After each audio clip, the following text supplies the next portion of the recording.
Dear students, welcome back to our class. যে যেখান থেকে ভিডিওটি দেখছো সবাইকে স্বাগতম। আজকে আমরা পড়ব নবম দশম শ্রেণীর পঞ্চম অধ্যায়, রসায়ন বইয়ের পঞ্চম অধ্যায়, যার শিরোনাম হচ্ছে রাসায়নিক বন্ধন অর্থাৎ কেমিক্যাল বন্ড। অর্থাৎ কিভাবে এই অধ্যায়ে আলোচনা করা হবে কিভাবে একটা মৌল আর একটি মৌলের সাথে যুক্ত হয়ে একটি নতুন পদার্থ তৈরি করে বা একটি নতুন যৌগ তৈরি করে। ঠিক আছে, আমরা জানি সকল পদার্থই অণু এবং পরমাণু দিয়ে গঠিত। এ পর্যন্ত আবিষ্কৃত 118টি মৌলের 118টি ভিন্ন ভিন্ন পরমাণু রয়েছে। তাহলে 118টা মৌল, প্রতিটির পরমাণুকে আলাদা আলাদা। এদের মধ্য থেকে এক বা একাধিক মৌলের পরমাণু দিয়েই সকল পদার্থের অণু গঠিত হয়। পদার্থের অণুতে পরমাণুসমূহ এলোমেলো বা বিক্ষিপ্তভাবে থাকে না, পরমাণুসমূহ সুবিন্যস্তভাবে থাকে। যে আকর্ষণ শক্তির মাধ্যমে অণুতে দুটি পরমাণু পরস্পরের সাথে যুক্ত থাকে তাকে রাসায়নিক বন্ধন বলে। তাহলে রাসায়নিক বন্ধন কি? রাসায়নিক বন্ধন হচ্ছে যে আকর্ষণ বলের মাধ্যমে একটি অণুতে দুটি পরমাণু পরস্পরের সাথে যুক্ত থাকে, সেটাকে বলা হচ্ছে রাসায়নিক বন্ধন। তাহলে রাসায়নিক বন্ধন হচ্ছে এক ধরনের আকর্ষণ শক্তি। এই বন্ধন বিভিন্ন প্রকার হতে পারে, যেমন আয়নিক বন্ধন হতে পারে, সমযোজী বন্ধন হতে পারে, কিংবা ধাতব বন্ধন। তাহলে বন্ধন মোটামুটি তিন ধরনের, এর বাইরেও আরও আছে সন্নিবেশ সমযোজী বন্ধন, বাট মেইনলি হচ্ছে আয়নিক বন্ধন, সমযোজী বন্ধন এবং ধাতব বন্ধন। সমযোজী বন্ধনটা সন্নিবেশ সমযোজী বন্ধনই, তো সেটি সমযোজী বন্ধনেরই একটা বিশেষ প্রকার। এই অধ্যায়ে আয়নিক বন্ধন, সমযোজী বন্ধন বা ধাতব বন্ধন বিশিষ্ট যৌগের বন্ধন গঠন প্রক্রিয়া ও তাদের ধর্ম নিয়ে আলোচনা করা হবে। তাহলে এখানে এই বিভিন্ন ধরনের বন্ধন প্রক্রিয়া নিয়ে এখানে আলোচনা করা হবে। তো 5.1 যোজ্যতা ইলেকট্রন অর্থাৎ ভ্যালেন্স ইলেকট্রনস। কোনো মৌলের ইলেকট্রন বিন্যাসে সর্বশেষ কক্ষপথে যে ইলেকট্রন বা ইলেকট্রন সমূহ থাকে তার সংখ্যাকে যোজ্যতা ইলেকট্রন বলে। তাহলে যোজ্যতা ইলেকট্রন কি? শেষ কক্ষপথের ইলেকট্রনটাই হচ্ছে যোজ্যতা ইলেকট্রন। যেমন পটাশিয়াম ও অক্সিজেনের ইলেকট্রন বিন্যাসে সর্বশেষ কক্ষপথে যথাক্রমে 1টি ও 6টি করে ইলেকট্রন বিদ্যমান। সুতরাং পটাশিয়ামের যোজ্যতা ইলেকট্রন 1 এবং অক্সিজেনের যোজ্যতা ইলেকট্রন 6। নিচের তালিকায় কিছু মৌলের ইলেকট্রন বিন্যাস হতে যোজ্যতা ইলেকট্রনের সংখ্যা দেখানো হলো। তো যোজ্যতা ইলেকট্রনটা হচ্ছে কি? শেষ কক্ষপথের ইলেকট্রনটাই হচ্ছে যোজ্যতা ইলেকট্রন। তার কারণ হচ্ছে যোজনী মূলত নির্ভর করে শেষ কক্ষপথের ইলেকট্রন সংখ্যার উপর, কিন্তু যোজনী এবং যোজ্যতা ইলেকট্রন সমান না। যোজনী এবং যোজ্যতা ইলেকট্রন সমান না। যোজ্যতা ইলেকট্রন থেকে যোজনী হিসাব করা যায়, বাট যোজ্যতা ইলেকট্রন এবং যোজনী সবসময় সমান না, কখনো সমান আবার কখনো কি হয়, আলাদা। এই জিনিসটা আমরা একটু পরে দেখব। বাট যোজ্যতা ইলেকট্রনের সংজ্ঞাটা হচ্ছে কি? শেষ কক্ষপথে যে কয়টি ইলেকট্রন থাকবে সেটাই হচ্ছে তার কি? যোজ্যতা ইলেকট্রন, এবং ওইটা থেকেই আমরা কি করবো? তার যোজনী বুঝতে পারবো। এই জন্য সেটাকে যোজ্যতা ইলেকট্রন বলতেছে। তো নাইট্রোজেনের ইলেকট্রন বিন্যাস করলে 7, প্রথম কক্ষপথে 2টি, পরের কক্ষপথে থাকবে 5টি। তাহলে যোজ্যতা ইলেকট্রন কত? 5 হবে। ক্লোরিনের হচ্ছে 9, তাহলে প্রথম কক্ষপথে 2টি আর পরের কক্ষপথে থাকবে 7টি, তাহলে তার যোজ্যতা ইলেকট্রন হচ্ছে 7। পটাশিয়ামের হচ্ছে 15, তাহলে 2, 8 আর 2 10 আর 5 15, তাহলে শেষ কক্ষপথে আছে 5টা, তাহলে 5 হচ্ছে তার যোজ্যতা ইলেকট্রন। ক্লোরিন 17, তাহলে 2, প্রথম কক্ষপথে 2টা থাকবে, তারপর কক্ষপথে কয়টি থাকবে? 8টি থাকবে, আর শেষ কক্ষপথে থাকবে 17টি, মোট 7টি, মোট 17টি, তাহলে যোজ্যতা ইলেকট্রন হচ্ছে তার 7। আর ক্যালসিয়ামের ক্ষেত্রে ইলেকট্রন বিন্যাস করলে প্রথম কক্ষপথে 2টা, তারপর কক্ষপথে 2টি, তারপর কক্ষপথে 18টা থাকার কথা, কিন্তু 10টা হবে কেন? তখন এই যে 3ডির আগে কিসে চলে যাবে? 4s-এ চলে যাবে। মূলত এখানে 3s2, 3p6, এরপর এই যে 4s2, এই যে 20টা হয়ে গেছে, এই জন্য 3d কি 0, 3dতে ইলেকট্রন প্রবেশ করার সুযোগ পাবে না এখানে। তো যাই হোক, তৃতীয় কক্ষপথ পূর্ণ হয় নাই, তার আগে চতুর্থতে চলে গেছে, সমস্যা নাই। তাহলে এটাই হচ্ছে শেষ কক্ষপথ। এই শেষ কক্ষপথে তার যে ইলেকট্রন নাম্বার সেটাই হচ্ছে তার কি? যোজ্যতা ইলেকট্রন, অর্থাৎ 2। ঠিক আছে, তাহলে শেষ কক্ষপথের ইলেকট্রনটাই হচ্ছে কি তার যোজ্যতা ইলেকট্রন। ঠিক আছে, এখানে নাইট্রোজেন নেন, অর্থাৎ এরপর কে কক্ষপথে, অর্থাৎ কে প্রথম দ্বিতীয় কে মানে প্রথম কক্ষপথ, কে এল দ্বিতীয় কক্ষপথ, এল কক্ষপথে 5টি ইলেকট্রন আছে। আমরা জানি যে এই কক্ষপথগুলো হচ্ছে কি কে, এল, এম আর কি এন, এইরকম এইটাকে এরকম 4টে কক্ষপথ। এটা হচ্ছে প্রথম, দ্বিতীয়, তৃতীয় এবং চতুর্থ। ঠিক আছে, এরকম করে কক্ষপথগুলো নাম্বারিং করা আছে এবং তাদের নামকরণ করা আছে। নাইট্রোজেনের নাইট্রোজেনের ক্ষেত্রে এল কক্ষপথই হলো সর্বশেষ কক্ষপথ, অর্থাৎ তার দ্বিতীয় কক্ষপথই সর্বশেষ। কারণ আছেই তো মাত্র 7টা ইলেকট্রন, তাহলে 2 আর 5, যেহেতু সর্বশেষ কক্ষপথে 5টি ইলেকট্রন আছে, সুতরাং নাইট্রোজেনের যোজ্যতা ইলেকট্রন হচ্ছে 5। তাহলে নাইট্রোজেনের যোজ্যতা ইলেকট্রন হচ্ছে কত? 5টা। তো একইভাবে এখানে ফ্লোরিন, পটাশিয়াম, ক্লোরিন এবং ক্যালসিয়ামের যোজ্যতা ইলেকট্রন সংখ্যা বের করা। তো ওই লিস্টে দেওয়াই আছে, আমি দেখালাম। ঠিক আছে, তারপরেও উদাহরণ হিসেবে যদি আমরা ক্যালসিয়ামেরটা, ক্লোরিনটা বের করতে চাই, ক্লোরিন হচ্ছে কত? 17। তাহলে কত হবে? 1s2, 2s2, 2p, 6, 3s2, 3p, এর এখানে কত হয়েছে? 3p7 হবে। 3p7 হলে মোট 17 হবে। তার কারণ এখানে দেখো 2 2 2 4 6 10 আর 2 12, 12 আর 5 17, 7 না, এখানে হবে কত? 5, 7 আর 5 হবে। তাহলে শেষ তাহলে 5। তাহলে আমরা এখান থেকে প্রথমে 2টা, দ্বিতীয় কক্ষপথে 8টা আর তৃতীয় কক্ষপথে 5 আর দিয়ে 7টা। তাহলে মোট হলো, তাহলে তার যোজ্যতা ইলেকট্রন কত? 7। যোজ্যতা ইলেকট্রন কত তার?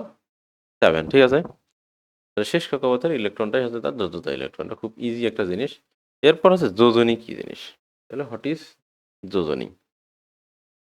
পূর্বেই উল্লেখ করা হয়েছে যে বিভিন্ন মৌলের পরমাণুসমূহ একে অপরের সাথে সর্বশেষ কক্ষপথের ইলেকট্রন বর্জন অথবা গ্রহণ অথবা ভাগাভাগির মাধ্যমে অনুগঠন করে। তাহলে একটা মৌল যখন অনুগঠন করে তখন সে কি করে?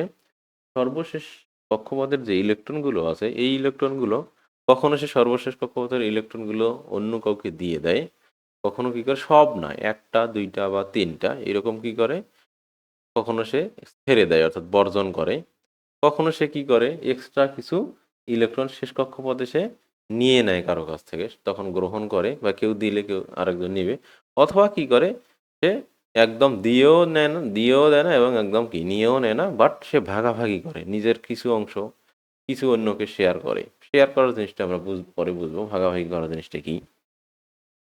তো এই 3 ওয়েতে, এবং এইগুলো যে করে সে গ্রহণ করুক, বর্জন করুক বা ভাগাভাগি করুক, এটাই কিন্তু শেষ কক্ষপথের ইলেকট্রনগুলোই সে করে। তার আগের কক্ষপথের ইলেকট্রনগুলো এখানে কি করে না, পার্টিসিপেট করে না। এই জন্যই মূলত শেষ কক্ষপথের ইলেকট্রনগুলো যেহেতু কি করতেছে, তোমার মূল যৌগ গঠনে অংশগ্রহণ করতেছে, সেটাই জন্য এটাকে বলা হচ্ছে যোজ্যতা ইলেকট্রন। তো অনুগঠনকালে অনুগঠনকালে কোনো মৌলের একটি পরমাণুর সাথে অপর একটি মৌলের পরমাণুর যুক্ত হওয়ার যে ক্ষমতা, সেটাই হচ্ছে যোজনী বা যোজ্যতা। তাহলে যোজনী বা যোজ্যতা কি? একটা মৌলের একটি পরমাণুর সাথে অপর একটি মৌলের পরমাণুর যুক্ত হওয়ার ক্ষমতাটাই হচ্ছে কি যোজনী। তো সব মৌল সবার সাথে সমান সংখ্যক ওয়েতে কি করতে পারে না, যুক্ত হইতে পারে না।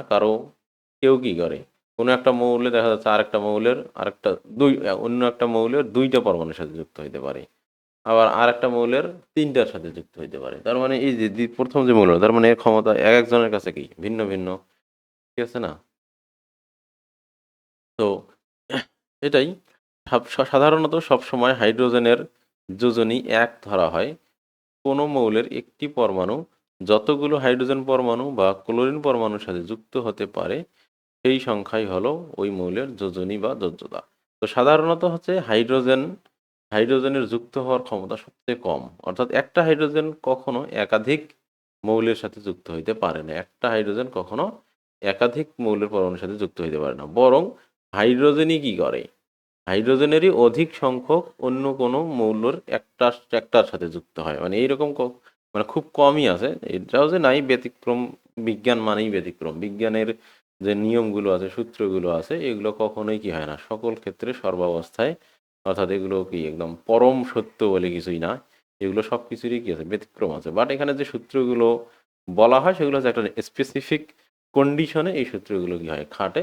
বাট কন্ডিশন চেঞ্জ হয়ে গেলে প্রত্যেকটা সূত্রেরই কি আছে, ব্যতিক্রম আছে। সো এমনি জেনারেলি আমরা বলতেছি যে হাইড্রোজেনের যোজ্যতা হচ্ছে সবচেয়ে কম, অর্থাৎ হাইড্রোজেন কখনো একাধিক হাইড্রোজেন কখনো মানে একটা হাইড্রোজেন কখনো একাধিক অন্য কোনো মৌলের সাথে যুক্ত হতে পারবে না, কারণ ওর ক্ষমতাই কম। তাহলে সে যদি অন্যের সাথে লাগতে চায় তাহলে তার বেশি কিছু নিয়ে যাইতে হবে, তার মানে সেই হচ্ছে সবচেয়ে দুর্বল, তার ক্ষমতা যুক্ত হওয়ার ক্ষমতাটাই হচ্ছে কি সবচেয়ে কম। এবং ক্লোরিনেরও তার সমান, ক্লোরিন আরও কিছু আছে হাইড্রোজেনের সমান। তো এদের যুক্ত হওয়ার ক্ষমতা সবচেয়ে কম। এরাই কি করে অন্য মৌলের একাধিক পরমাণু, একটা পরমাণুর সাথে এদের একাধিক সংখ্যক কি হয় যুক্ত হয়। যেমন অন্য একটা মৌল যদি এক্স হয়, এক্স যদি হয় তাহলে দেখা যাচ্ছে যে মানে জেনারেলি এরকম একটা এক্সের সাথে দুইটা বা তিনটা বা চারটা হাইড্রোজেন যুক্ত হবে, কিন্তু এইরকম খুব কম হবে যে এক্সেরই দুইটা আর হাইড্রোজেনেরই কি আছে এক একটা। এইরকম অর্থাৎ একটা হাইড্রোজেন অন্য কোনো পরমাণুর দুইটার সাথে যুক্ত হয়েছে, এইরকম কেস কখনো কি হয় না। ঠিক আছে, তো তার মানে হাইড্রোজেনের যে যুক্ত হওয়ার ক্ষমতা সবচেয়ে কম, এই হচ্ছে কি এর শক্তি সবচেয়ে কম, এর জন্য হওয়ার যুক্ত হওয়ার ক্ষমতা সবচেয়ে কম। এই জন্য সে যখন অন্য কারোর সাথে লাগতে যায় তাহলে তার একাধিক লাগে। ঠিক আছে, মানে দুর্বল জিনিস যদি শক্তিশালী কারোর সাথে লাগতে যায় তাহলে কি লাগবে, তার বেশি সংখ্যা লাগবে। তার কি লাগবে, বেশি সংখ্যা লাগবে। যেমন আমরা জানি কি H2O, তাহলে অক্সিজেনের ক্ষমতা কি হাইড্রোজেনের ক্ষমতার যুক্ত হওয়ার ক্ষমতার 2 গুণ। যেহেতু 2 গুণ, তাহলে অক্সিজেনের সাথে ওর অর্ধেক ক্ষমতা নিয়ে লাগতে গেলে একা পারবে, পারবে না, ও দুইটা নিয়ে যাইতে হবে। তাহলে এইভাবে হিসাব করা যেতে পারে।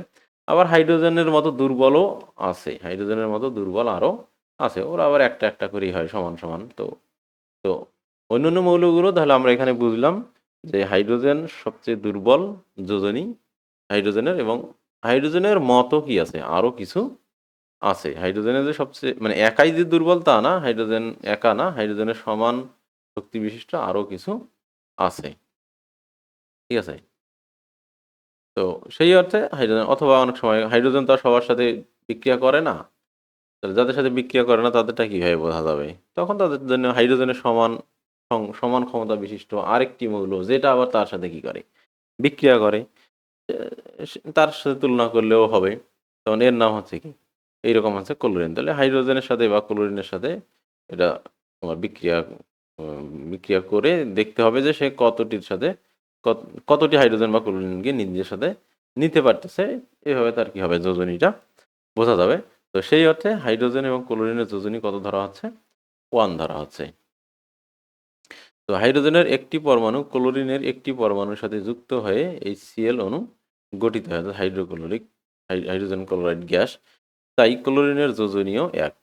ঠিক আছে, এখানে মাথায় রাখবা এটাকে আমরা কখনো কি বলি হাইড্রোজেন ক্লোরাইড গ্যাস বলি, আর কখনো হাইড্রোক্লোরিক অ্যাসিড বলি। তো এটা নর্মালি হচ্ছে হাইড্রোজেন ক্লোরাইড গ্যাস, কিন্তু এটা যখন পানির সাথে এটা যখন গ্যাস হিসেবে থাকবে তখন এটা কি তোমার গ্যাস, হাইড্রোজেন ক্লোরাইড গ্যাস। আর যখন এটা কি থাকবে অ্যাকুয়াস থাকবে, অর্থাৎ এটা পানির সাথে কি মেশানো থাকবে, কিউ ব্র্যাকেটে দেখবা, তখন বুঝবে এটা একটা কি হাইড্রোজেন ক্লোরাইড হাইড্রোক্লোরিক অ্যাসিড।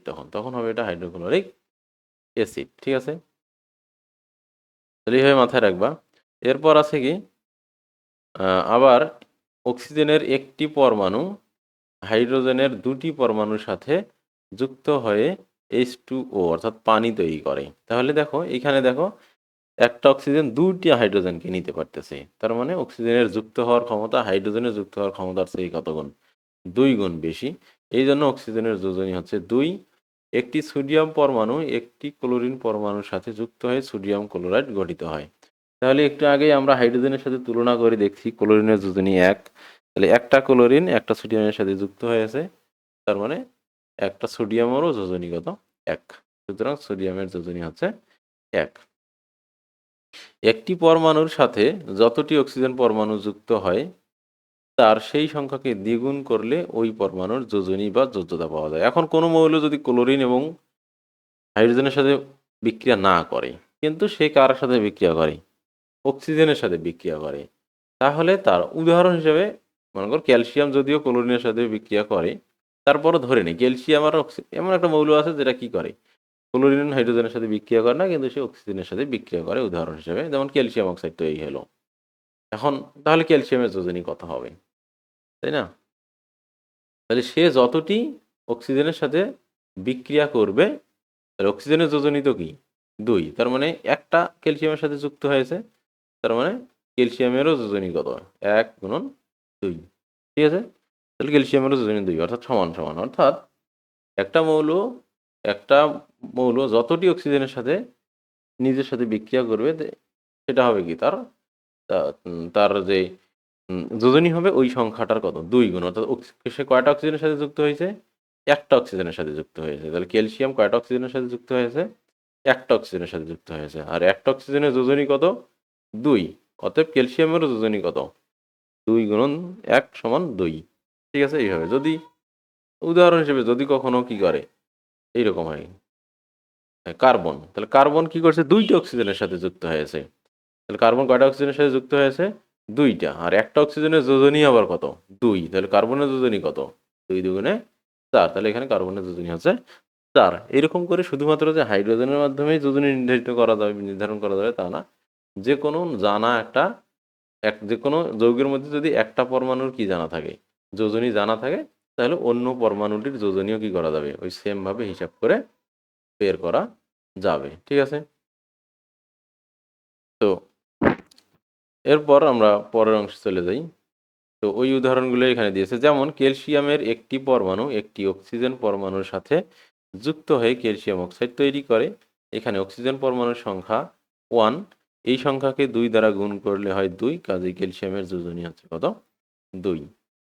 কিছু কিছু মৌলের একাধিক যোজনী থাকে। তাহলে কিছু কি সবসময় যে একটা মৌলের একটাই যোজনী থাকবে তা না। দেখা যাচ্ছে ভিন্ন ভিন্ন যোজনী কি করে প্রদর্শন করে। কোনো মৌলের একাধিক যোজনী থাকলে সেই মৌলের যোজনীকে পরিবর্তনশীল যোজনী বলে। তাহলে এটা ইম্পর্ট্যান্ট যে পরিবর্তনশীল যোজনী কাকে বলে? যদি কোনো মৌলের কি থাকে? একাধিক যোজনী থাকে, অর্থাৎ সে দেখা যায় যে কখনো কখনো একরকম যুক্ত হওয়ার ক্ষমতা প্রদর্শন করে, আর কখনো অন্যরকম। তো উদাহরণ হিসেবে আমরা বুঝতে পারবো সেটাকে বলা হচ্ছে কি পরিবর্তনশীল যোজনী। যেমন আয়রনের ক্ষেত্রে পরিবর্তনশীল যোজনী আছে, কপারের ক্ষেত্রে আছে, এরকম কিছু মৌলের ক্ষেত্রে আছে। যেমন সালফারের আছে, ফসফরাসের আছে। তো আয়রনের পরিবর্তনশীল যোজনী হচ্ছে 2 এবং 3। এটা কি রকম? এ কখনো কি করে?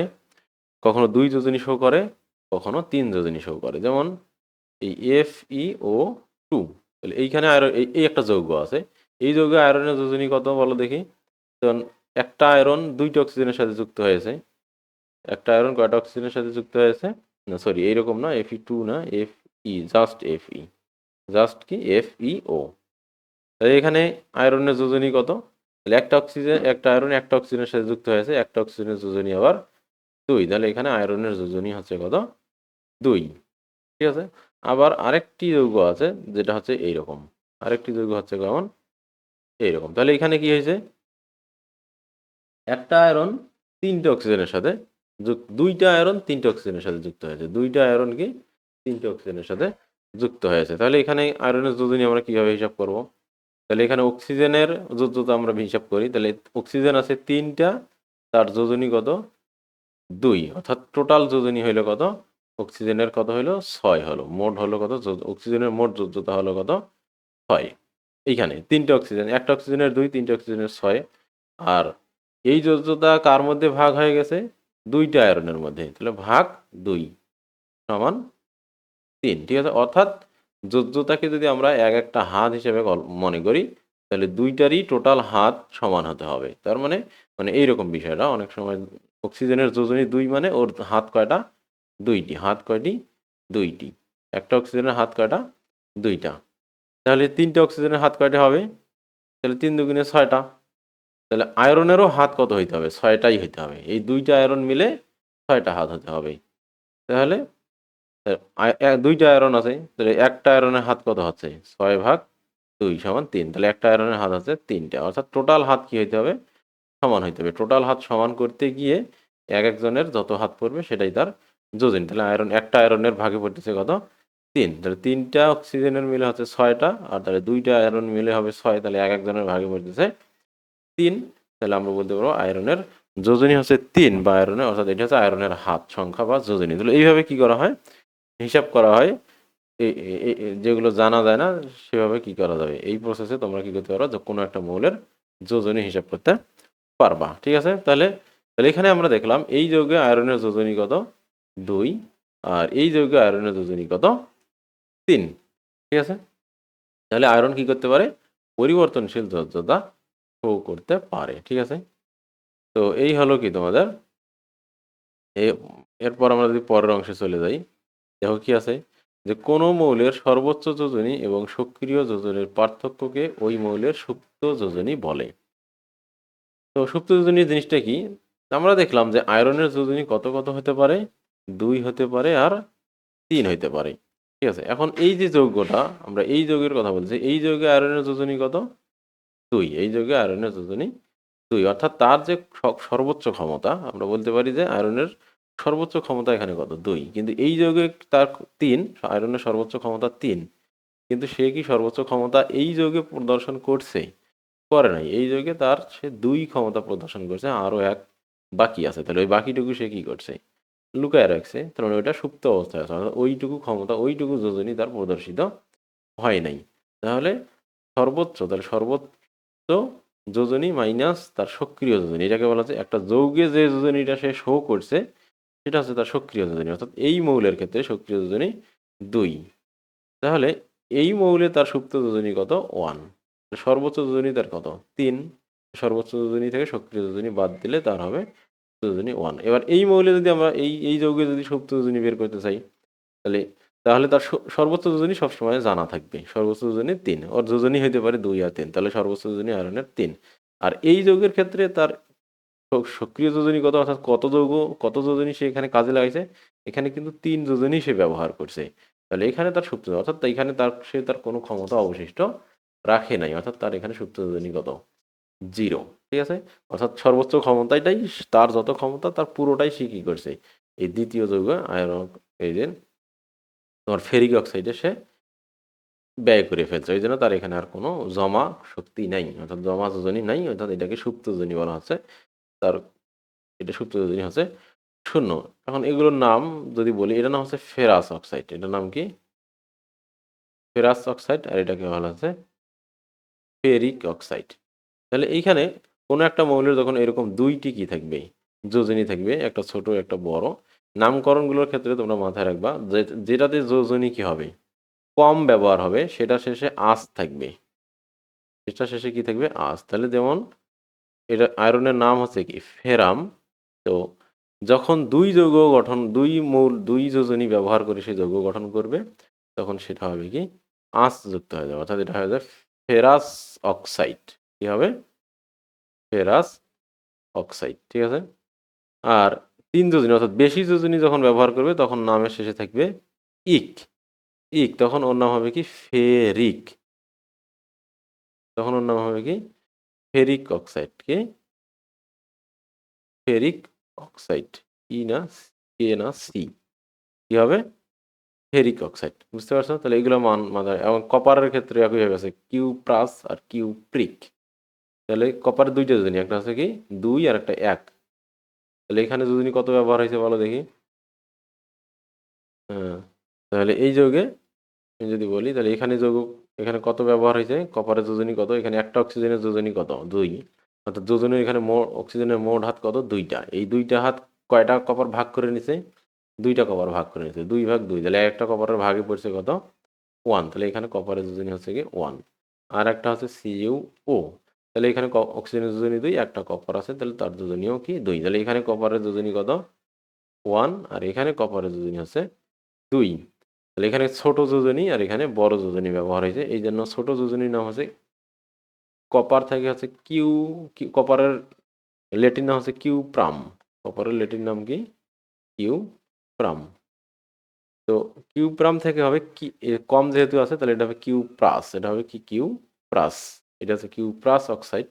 আর যেটাতে বেশি যোজনী ব্যবহার হয়েছে তার নাম হচ্ছে কিউপ্রিক অক্সাইড। কিউপ্রিক। অর্থাৎ এই জন্য নামকরণে অনেক সময় দেখবে আঁচ এবং ইক লেখা আছে। তাহলে আঁচ মানে হচ্ছে ব্র্যাকেটে আঁচ দেওয়া থাকে। অনেক সময় দেওয়া থাকে কি ক কপার তোমার আঁচ এবং ইক ব্র্যাকেটে দেওয়া থাকে। তাহলে আঁচ মানে বুঝবা যে এটা কম যোজনী ব্যবহার হয়েছে, আর ইক মানে হচ্ছে কি বেশি যোজনী ব্যবহার হয়েছে। ঠিক আছে? তো এইভাবে নামকরণগুলো হয়। Sulphurous oxide, sulphuric oxide. তাহলে সালফিউরাস যদি হয় তাহলে সেখানে সালফারের কম যোজনী ব্যবহার হয়েছে। সালফারের যোজনী অনেক আছে, ২, ৩, ৫, ২, ২, ৪, ৬। যে সালফিউরাস তাহলে কম যোজনী ব্যবহার হয়েছে, সালফিউরিক যেটা সেটাতে বেশি যোজনী ব্যবহার হয়, সালফারের 6 যোজনী ব্যবহার হয়। ঠিক আছে? তো এইরকম করে নামকরণগুলো হয়। তো যেমন এখানে তাহলে এটাকে তাহলে একইভাবে এর নাম কি হবে? ফেরিক ক্লোরাইড, ফেরাস ক্লোরাইড হবে। কেন? দেখেন এখানে কপারের আয়রনের যোজনী এখানে কি হয়েছে? 2, ক্লোরিনের যোজনী 2 না?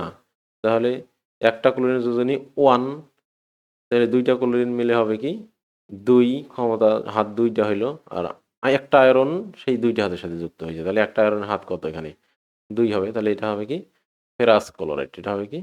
ফেরাস ক্লোরাইড যৌগে আয়রনের সক্রিয় যোজনী 2, কিন্তু এফ আয়রনের সর্বোচ্চ যোজনী হচ্ছে 3।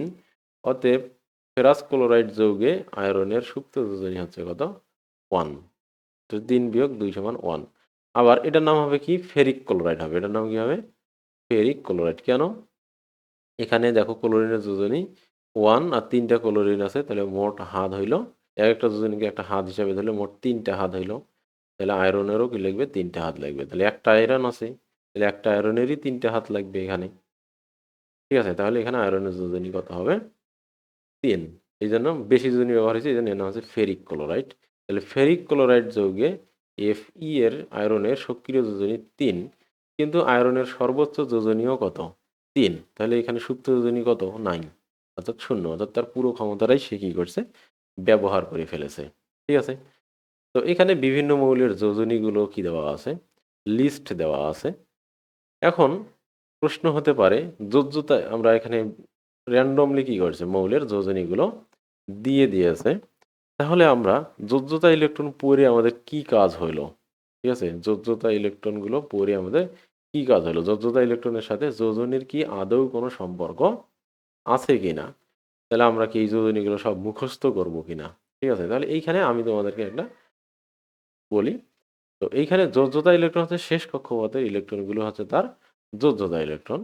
তাহলে যার যোজ্যতা ইলেকট্রন, যে মৌলের যোজ্যতা ইলেকট্রন হবে কত? 1, 2 অথবা 3 অথবা 4।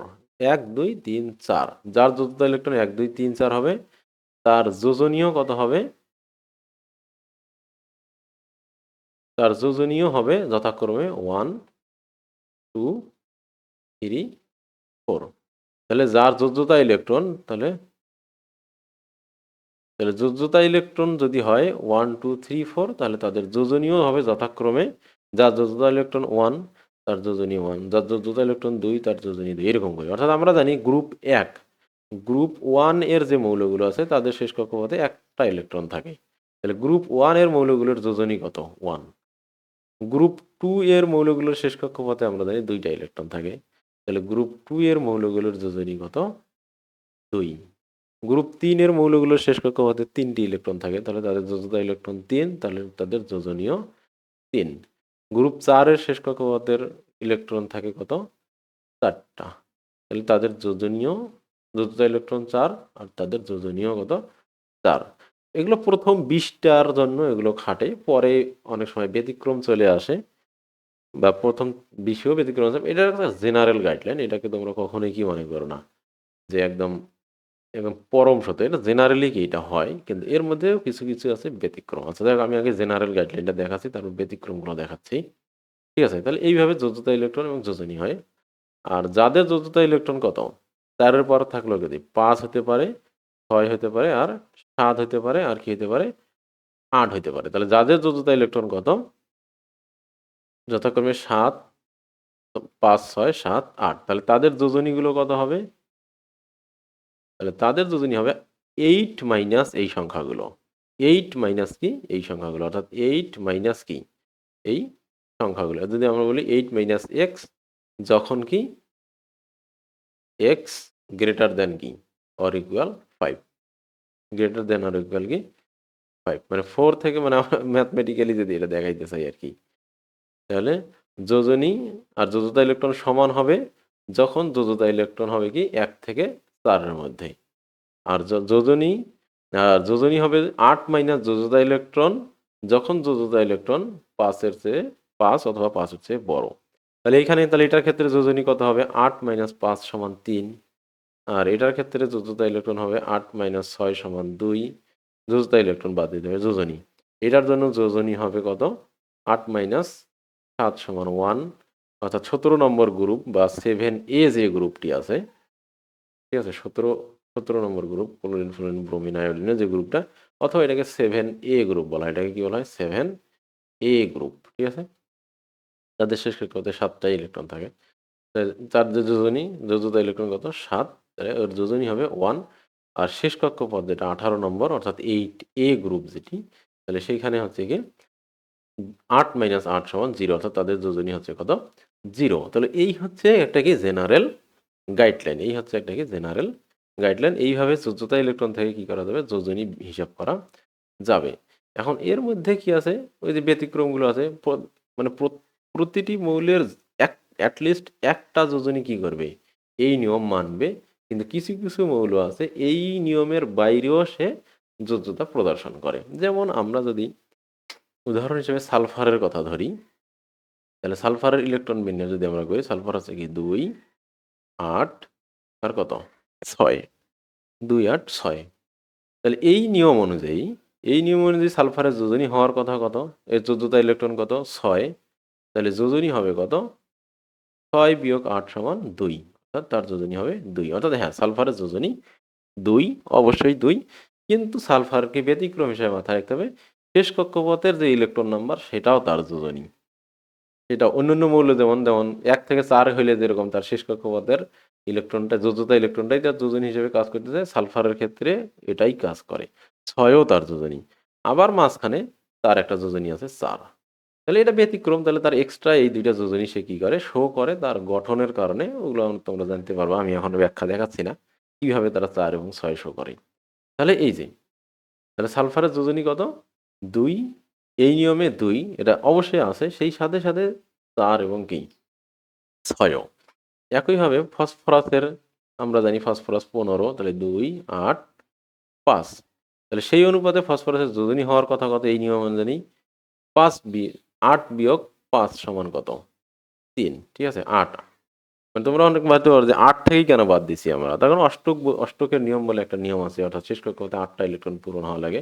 তো 8টা ইলেকট্রন পূরণ হওয়ার জন্য যেটা লাগে ওটা আরো করবো, এখন শুধু এটাই জেনে রাখো। তো 8 বিয়োগ 5 সমান হচ্ছে কত? 3, ঠিক আছে। মানে সবসময় 8 থেকেই বাদ দিতে হবে যখন 5-এর বেশি হবে বা 5 হবে। তাহলে 8 বিয়োগ 5 সমান 3। তাহলে ফসফরাসের যোজনী একটা 3। হ্যাঁ, এটা অবশ্যই ফসফরাসের যোজনী 3 আছে। সেই সাথে সাথে ফসফরাস ব্যতিক্রম হিসেবে তার যোজনী কত?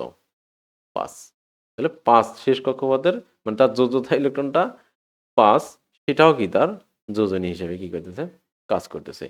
আবার যদি আমরা ক্লোরিনের ক্ষেত্রে দেখি, ক্লোরিন কত? 2, 8 আবার 7। তাহলে সেই অনুযায়ী ক্লোরিনের যোজনী হওয়ার কথা কত? শেষ যোজ্যতা ইলেকট্রন 7, তাহলে তার যোজনী হবে 1। এখন এদের মতো কি তার 7ও যোজনী হবে? না, ক্লোরিন এটা করবে না। ক্লোরিনের ক্ষেত্রে এরকম ব্যতিক্রম নিয়ম নাই। ক্লোরিন কি হবে? তার যোজনী কত? একটাই, 7ই। তাহলে ক্লোরিন ব্যতিক্রমের মধ্যে পড়ছে না। তাহলে শুধু ব্যতিক্রমগুলো কারা সেগুলো মাথায় রাখতে হবে।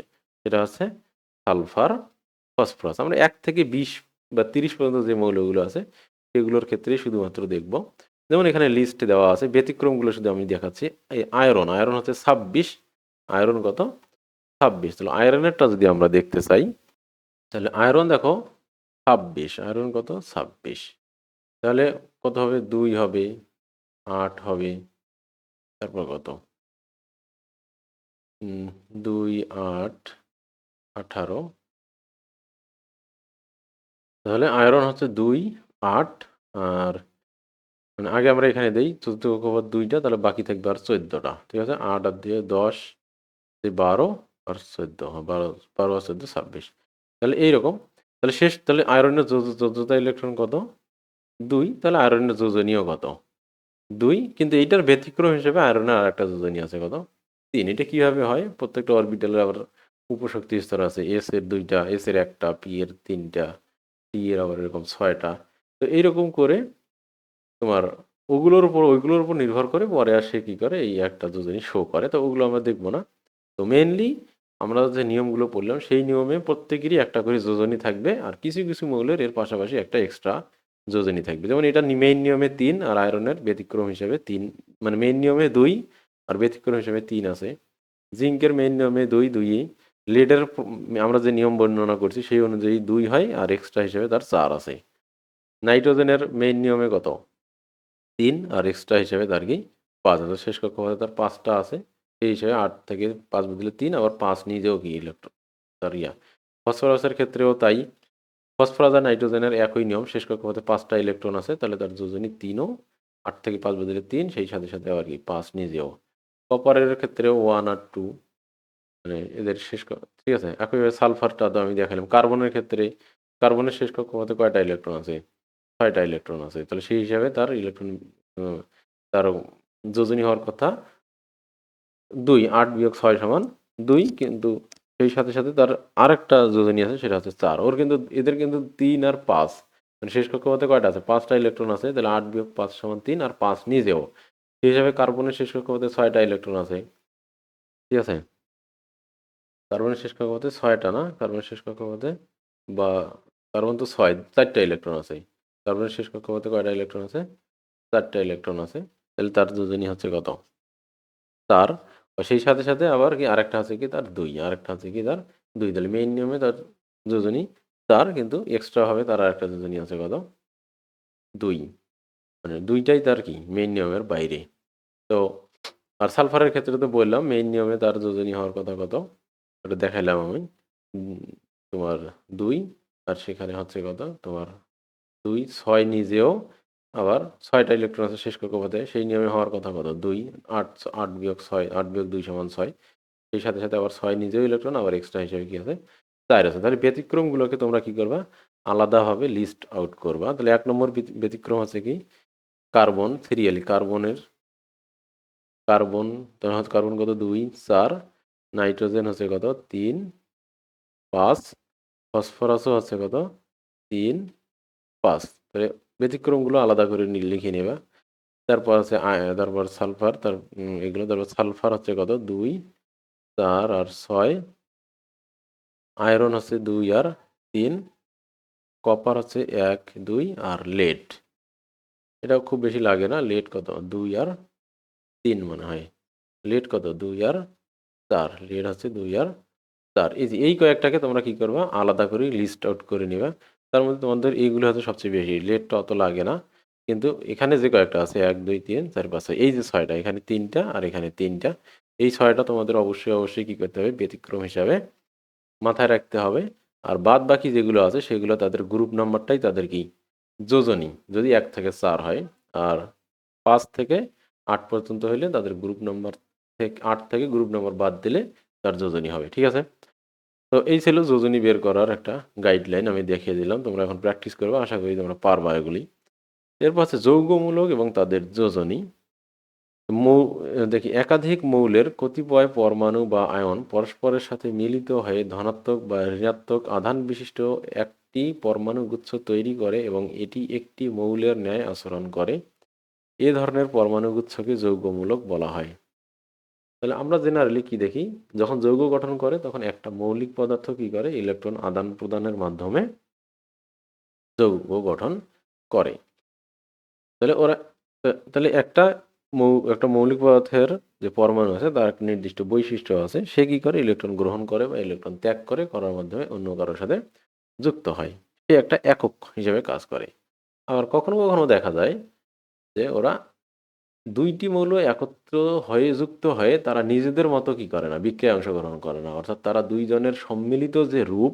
এই সম্মিলিত রূপ হিসেবে তারা কি করে আরেকজনের সাথে কি করে তোমার বিক্রিয়া করে অর্থাৎ এটা একটা গ্রুপ হিসেবে কাজ করে একজন মানুষ মানে অনেক সময় আছে না যে একজন মানুষ একটা কাজ করে আর কখনো কখনো কি ওই মানুষ করে না একটা গ্রুপ ওই গ্রুপটা কি করে কাজ করে তার মানে কি ওই গ্রুপের সবাই কি করে একটা ইউনিট হিসেবে কি একটা ইউনিট হিসেবে কাজ করে একজন মানুষ একটা ইউনিট হিসেবে কাজ যেমন করে ঠিক এরকম ওই গ্রুপের ওই মানুষগুলো কি একটা ইউনিট হিসেবে কাজ করে বুঝতে পারছো এখন সব জায়গাতে সিন্ডিকেট গ্রুপিং এরকম তো তো যেমন এইরকম একটা গ্রুপ আছে কি PH4 তাহলে এই যে তাহলে আমরা ফসফরাসের যোজনী কত ফসফরাসের যোজনী আমরা দেখলাম 3 আর 5 হাইড্রোজেনের যোজনী কত 1 তাহলে এরা যুক্ত হয়ে তাহলে এই জিনিসটা তৈরি করছে কিন্তু এই জিনিসটা PH4 এ কি করে ফসফরাস আর হাইড্রোজেন আলাদা আলাদা তারা মনে করে না তারা দুইজনে মিলে কি করছে, পজিটিভ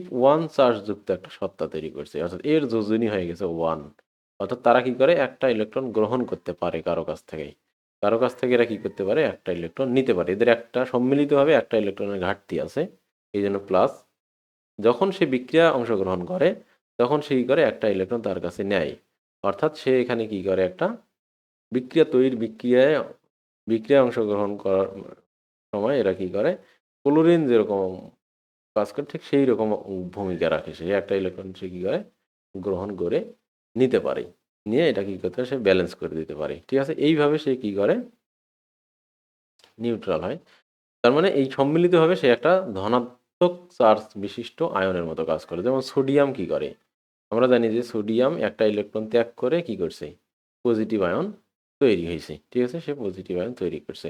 এরপর সে পজিটিভ আয়ন হিসেবে বিক্রিয়ায় অংশগ্রহণ করে একটা নেগেটিভ আয়নকে সে কি করে, আকর্ষণ করতে পারে।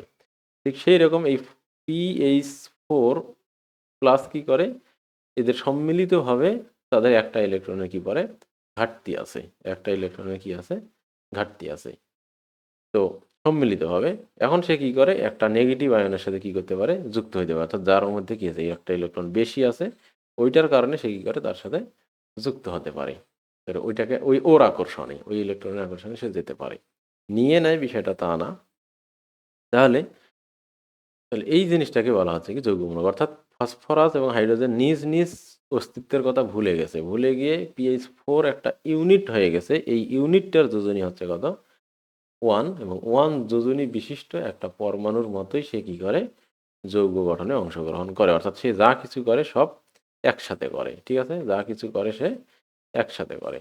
বুঝতে পারছি? একইভাবে এরকম অনেকগুলো গ্রুপ আছে, যেমন নিচে আমরা দেখব।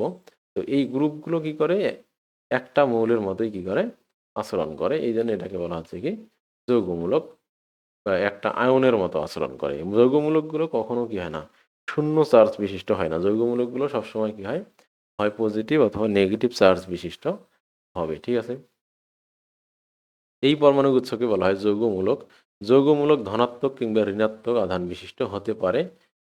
এদের আধান সংখ্যাই মূলত এদের যোজনী নির্দেশ করে। তাহলে এদের আধান সংখ্যাটাই হচ্ছে, অর্থাৎ আধান সংখ্যা আমরা বুঝি যে আধান সংখ্যা হচ্ছে ইলেকট্রন যতটি বেশি বা কম আছে। ইলেকট্রন মানে ন্যাচারাল যে পজিশন আছে, ন্যাচারালি তাদের মধ্যে যে কয়টা ইলেকট্রন প্রোটন থাকার কথা সমান সমান, কিন্তু যদি তার থেকে কি থাকে, একটা দুইটা কম বা বেশি থাকে, তখন সেটাকে আধান বলি। তো এই আধানটাই হচ্ছে তার যোজনী। একটি নাইট্রোজেন পরমাণুর সাথে তিনটি হাইড্রোজেন পরমাণু ও একটি H+ যুক্ত হয়ে NH4 তৈরি হয়। আমি যেটা PH3 বলছি ওটা মানে PH3 না, সরি, সেটা এটা PH4। যাই হোক, আমি PH3 বলছিলাম, ওটা রং ছিল, ওটা হবে PH4+। ঠিক আছে, PH3 না, সরি, PH4। তাহলে এখানে কি আছে, মানে এটা একটা ইউনিট হিসেবে কাজ করবে। একটা ফসফরাস, তিনটা হাইড্রোজেন, আর তার সাথে একটা হাইড্রোজেনের আয়ন, অর্থাৎ সে একটা ইলেকট্রন ত্যাগ করে ফেলছে। এরা পরস্পরের সাথে যুক্ত হয়ে শুধু হাইড্রোজেন আয়ন নিজের মতো করে কাজ করবে না, বরং PH4+, এরা সবাই মিলে কি একটা মৌল হিসেবে বিক্রিয়ায় অংশগ্রহণ করবে মৌলের মতো করে। তাহলে অ্যামোনিয়াম, এই আয়নটার নাম হচ্ছে অ্যামোনিয়াম। অ্যামোনিয়াম নামক আয়ন নামক যৌগমূলকের সৃষ্টি হয়। ঠিক আছে, এর আধান সংখ্যা হলো +1। আধান সংখ্যা কত, +1। তাহলে এর যোজনীয় কত, 1। যোজনীর ক্ষেত্রে প্লাস মাইনাস ধরা হয় না। যোজনী এবং আয়নের মধ্যে, আধানের মধ্যে ডিফারেন্স আছে। তাহলে এর যোজনীয় 1/1। আধান বা চার্জ ধনাত্মক ঋণাত্মক হতে পারে, কিন্তু যোজনী কি হতে পারে না, একটি সংখ্যা, ধনাত্মক বা ঋণাত্মক চিহ্ন নেই। তাহলে যোজনীকে সবসময় মডুলাস, মোড অফ আধান বলা যেতে পারে। অর্থাৎ আধান সংখ্যা পজিটিভ নেগেটিভ হতে পারে, কিন্তু যোজনীকে পজিটিভ নেগেটিভ হিসেবে দেখানো হয় না, এটা শুধুমাত্র সংখ্যা হিসেবে দেখানো হয়। ক্লোরিনের যোজনীয় এক, হাইড্রোজেনের যোজনী, সোডিয়ামের যোজনীয় এক। কিন্তু কোনো একটা মৌলে যখন সোডিয়াম বিক্রিয়ায় অংশগ্রহণ করে তাহলে তার আধান হয় কত, +1। আর ক্লোরিন যখন বিক্রিয়ায় অংশগ্রহণ করে তখন তার আধান হয় -1। ঠিক আছে, তাহলে আধান কোনো একটা জিনিসের মধ্যে তখনই হবে যখন সে বিক্রিয়ায় অংশগ্রহণ করবে। নর্মাল অবস্থায় এদের আধান কি, শূন্য। যখন বিক্রিয়ায় অংশগ্রহণ করবে তখন এর আধান হয়ে যাবে +1, এর আধান হয়ে যাবে -1। কিন্তু যোজনী সবসময় সেম। যদি বলি নর্মাল অবস্থায় সোডিয়াম, তাদের যোজনী কত, 1। ক্লোরিনের যোজনী কত, 1, বিক্রিয়ায় অংশগ্রহণ করছে। সোডিয়ামের যোজনী কত? 1, ক্লোরিনের যোজনী কত? 1। অর্থাৎ যোজনীর ক্ষেত্রে ওই বিক্রিয়ায় অংশগ্রহণ করলো কি করলো না, কয়টা ইলেকট্রন গ্রহণ করলো, কয়টা ইলেকট্রন ত্যাগ করলো, এগুলো কোনো ফ্যাক্টর না। যোজনী হচ্ছে তার জাস্ট যুক্ত হওয়ার সক্ষমতা। এখন সেই ইলেকট্রন গ্রহণ করে যুক্ত হয়েছে, নাকি ইলেকট্রন ত্যাগ করে যুক্ত হয়েছে, নাকি ইলেকট্রন শেয়ার করে যুক্ত হয়েছে, এগুলি দেখার বিষয় না। দেখার বিষয় হচ্ছে সে যুক্ত হয়েছে কিনা, কয়টার সাথে যুক্ত হয়েছে, এটাই হচ্ছে তার কি যোজনী। ঠিক আছে? কিন্তু আধানের ক্ষেত্রে হচ্ছে কি, আধানের ক্ষেত্রে সে ইলেকট্রন যুক্ত তো হয়েছে, যুক্ত আধানটা নির্ভর করবে কি ইলেকট্রন সে দিছে নাকি নিছে, নাকি সে ইলেকট্রন কি করে নাই, দেয়ও নাই নেয়ও নাই, এইরকম। অর্থাৎ ইলেকট্রনের আদান প্রদানের সাথে কি আধানের সম্পর্ক। যখন সে তাহলে একটা মৌল যখন একা থাকবে তখন তার যোজনী এক, কিন্তু সে তো ইলেকট্রন আদান প্রদান করে নাই এখনো, তাহলে তার আধান কত? শূন্য। সোডিয়াম আর ক্লোরিন যুক্ত হয়ে কি করছে, সোডিয়াম ক্লোরাইড তৈরি করছে, তাহলে একটা একটা করে, তাহলে এরও যোজনী ওয়ান, এরও যোজনী ওয়ান। কিন্তু আধানের ক্ষেত্রে বলা হচ্ছে কি সোডিয়াম কি করছে, ইলেকট্রন দিয়েছে, ও তার মানে তার আধান কি পজিটিভ। আর ইলেকট্রন আর ক্লোরিন কি করছে, একটা ইলেকট্রন ওর কাছ থেকে নিয়ে আসে, তাহলে ওর আধান হচ্ছে নেগেটিভ। তাহলে আধানটা কি করতেছে, ইলেকট্রনের আদান প্রদানের উপর নির্ভর করছে। আবার যোজনী এবং আধানের মধ্যে একটা কি আছে, সম্পর্ক আছে। জেনারেলি যেগুলো ধাতু তাদের যোজনী যত হয় তাদের আধান কি হয়, প্লাস তত হয়। আর অধাতুগুলোর ক্ষেত্রে তাদের যোজনী যত হয় তাদের আধান সংখ্যা হয় মাইনাস সেটা। ঠিক আছে, জেনারেলি। কিন্তু কখনো কখনো কি হয়, যোজনী ভিন্ন হয়। যেমন যেমন নর্মাল যে কোনো যে যা বিক্রিয়া অংশগ্রহণ করে নাই এরকম যে কোনো মৌলের যোজনী কত, যোজনী তো যোজনী, কিন্তু আধান কি শূন্য। ঠিক আছে, আবার আধান কি হতে পারে, ভগ্নাংশও হইতে পারে। আধান কি হতে পারে, ভগ্নাংশ হতে পারে, কিন্তু যোজনী কখনো কি হয় না, ভগ্নাংশ হয় না। যোজনী শুধুমাত্র ধনাত্মক হয়, আধান কি হয়, ধনাত্মক ঋণাত্মক দুটাই হয়। যোজনী কখনো শূন্য হয় না, যোজনী কখনো শূন্য হয় তোমার নিষ্ক্রিয় গ্যাসের ক্ষেত্রে শূন্য, বাদ বাকি মৌলগুলোর ক্ষেত্রে যোজনী কি, নিষ্ক্রিয় গ্যাস বাদে বাকি কারোই যোজনী কি না, শূন্য না। কিন্তু আধান কি শূন্য। আধান শূন্য কখন শূন্য, যখন তারা বিক্রিয়া অংশগ্রহণ করে না তখন আধান শূন্য। বিক্রিয়া অংশগ্রহণ না করা প্রত্যেকটা মৌলেরই আধান কি শূন্য, কারণ ওরা তো ইলেকট্রন আদান প্রদান করে নাই, শেয়ার করে নাই। ঠিক আছে, এরকম। তো এখানে যৌগমূলকগুলো আছে, যৌগমূলকগুলোর নাম এবং সংকেত দেওয়া আছে, তাদের যোজনীয় দেওয়া আছে, আধানও দেওয়া আছে। তো প্রথমটার নাম হচ্ছে অ্যামোনিয়াম। এটাই হচ্ছে তার কি আধান সংখ্যা +1, আর যোজনীর ক্ষেত্রে প্লাস মাইনাস থাকবে না, শুধুই 1, মানে মডুলাস অফ এটা আর কি। এর নাম হচ্ছে কার্বনেট। ঠিক আছে, হাইড্রোজেন কার্বনেট। তাহলে কার্বনেট এবং হাইড্রোজেন কার্বনেট জিনিসটা কি, কার্বনেটের সাথে যখন একটা হাইড্রোজেন যুক্ত হচ্ছে, কার্বনেটের যোজনী হচ্ছে কত, আধান সংখ্যা হচ্ছে -2। যখন হাইড্রোজেন যুক্ত হচ্ছে, তখন হাইড্রোজেন তো আমরা জানি কি, হাইড্রোজেন যখন ঢুকতে হয়েছে তখন কি সে এখানে দুইটা ইলেকট্রন কি আছে, এক্সট্রা আছে। এখানে কয়টা ইলেকট্রন এক্সট্রা আছে, দুইটা ইলেকট্রন কি আছে, এক্সট্রা আছে। যখন হাইড্রোজেন যুক্ত হয়েছে তখন সে এখান থেকে একটা ইলেকট্রন নিয়েছে, অর্থাৎ হাইড্রোজেন, যেহেতু হাইড্রোজেন পজিটিভ, তাহলে একটা ইলেকট্রনকে সে কি করছে, এখানে ব্যালেন্স করছে। ব্যালেন্স করার ফলে একটা ইলেকট্রন কমে গেছে, তো 2 থেকে হয়ে গেছে 1। ঠিক আছে, তাহলে এইভাবে মাথায় রাখা যাবে। তাহলে কার্বনেটের যদি হয় 2, তাহলে তার সাথে একটা পজিটিভ হাইড্রোজেন যুক্ত হয়ে, তার মানে একটা যে ইলেকট্রন আছে সেই একটা অতিরিক্ত ইলেকট্রন হাইড্রোজেন কি করছে, বিক্রিয়া অংশগ্রহণ করে হাইড্রোজেনের সাথে যুক্ত হয়ে গেছে, হাইড্রোজেন চলে আসছে, হাইড্রোজেন প্লাস হিসেবে আসছে। ঠিক আছে, তো আমরা জানি তো এইখানে কি হবে, তাহলে একটা ইলেকট্রন কি করছে, এখানে হাইড্রোজেন নিয়ে আসে। বুঝতে পারছো, এই জন্য ব্যালেন্স করে দিয়েছে, এই জন্য তার কি হয়ে গেছে, একটা কমে গেছে। ঠিক আছে, একটা যোজনী আয়ন আয়ন কি হয়ে গেছে, একটা কমে গেছে। -2 ছিল, -2 থেকে +2 হয়ে গেছে। একইভাবে এটা হচ্ছে সালফেট, সালফেটের +2 -2। একইভাবে এর সাথে যখন হাইড্রোজেন যুক্ত হয়েছে, তাহলে একটা ইলেকট্রন কি করছে, হাইড্রোজেন নিয়ে আসে। ঠিক আছে, একটা ইলেকট্রন হাইড্রোজেন নিয়ে আসে, ফলে তার যোজনী কি হয়ে গেছে, কমে গেছে। কমে গিয়ে কি হয়েছে, এখানে তোমার এই যে 2 থেকে 1 হয়েছে, 2 থেকে কি হয়েছে, একটা কমে গেছে, 1 হয়েছে।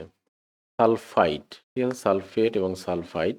এখন এইখানে আমি তোমাদেরকে মনে রাখার একটা কৌশল শেখাই দেই। দেখো, সালফেটে 4টা অক্সিজেন আর সালফাইডে 3টা অক্সিজেন। আবার নাইট্রেট এবং নাইট্রাইট, এই যে নাইট্রেটে 3টা আর নাইট্রাইটে 2টা, তাহলে যখন অক্সিজেনের সংখ্যা কম থাকতেছে, যখন অক্সিজেনের সংখ্যা কম থাকতেছে তার মানে নাইট্রোজেনের যোজনী কি, এখানে নাইট্রোজেনের যোজনী কম, না অক্সিজেনের সংখ্যা কম মানে নাইট্রোজেনের যোজনী কম, এখানে অক্সিজেনের সংখ্যা বেশি মানে নাইট্রোজেনের যোজনীও বেশি। তাহলে যখন এরকম যোজ্যতা বেশি যোজনী যখন ব্যবহার আছে তখন তার নামের শেষে আছে এট, নামের শেষে কি আছে এট, নাইট্রেট।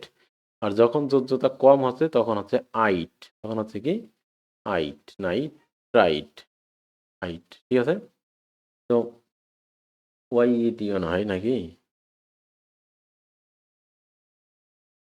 নাইট্রাইট, আচ্ছা যাই হোক ওয়াইইটি হোক বা আইইটি হোক, যারা আইট যুক্ত আছে, তাহলে তাহলে ওইভাবে মাথায় রাখতে পারো যে যোজনী কম নাম বড় আর যোজনী বেশি নাম ছোট, তাহলে নাইট্রেট নামটা ছোট আর নাইট্রাইট নামটা বড়, তাহলে বড় নামে ছোট যোজনী আর ছোট নামে বড় যোজনী, ঠিক আছে।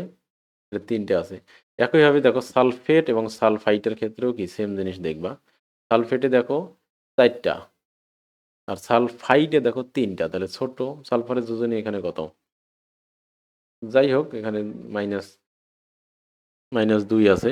সালফারের যোজনী এখানে, এখানে যোজনী হিসাব করা যাবে সালফারের, 3 দুগুণে 6, 6 থেকে 2 এখানে 4 আর এখানে আছে 6, তাহলে এখানে সালফারের যোজনী 6 আর এখানে সালফারের যোজনী 4, এগুলো কিভাবে আসবে আমরা পরে দেখবো, হিসাব করা আছে। তাহলে এই যে বেশি যোজনী নাম ছোট সালফেট আর কম যোজনী নাম কি বড় সালফাইট, এইভাবে মাথায় রাখতে পারো সালফেট এবং সালফাইট, নাইট্রেট এবং নাইট্রাইট, তাহলে বড় নাম ছোট নাম, ঠিক আছে। এবার কার্বনেট এবং হাইড্রোজেন কার্বনেট, একটা হাইড্রোজেন যুক্ত হলে তার কি হবে, তোমার আয়ন সংখ্যা একটা কমে যাবে, ঠিক আছে, -2 থেকে -1 হবে, ঠিক আছে।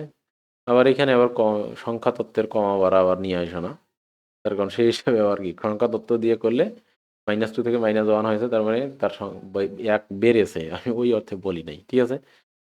আচ্ছা যাই হোক, এরপর আছে কি ফসফোনিয়াম, হাইড্রোক্সাইড তোমরা সবাই চেনো, ফসফেট হচ্ছে এটা আর ফসফোনিয়াম হচ্ছে কত PH4।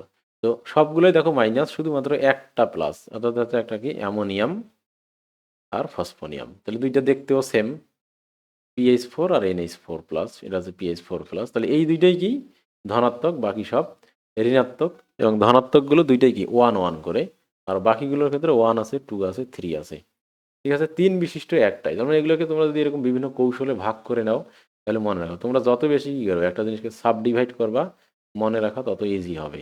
তাহলে ফসফেট 3 বিশিষ্ট অর্থাৎ 3 আয়ন বিশিষ্ট মাত্র একটাই আছে ফসফেট, তাহলে এটাকে আলাদা করে মাথায়, এই যে যখনই তোমার ক্লাসিফিকেশন করবা তখনই মাথার মধ্যে এটা সহজে ঢুকে যাবে।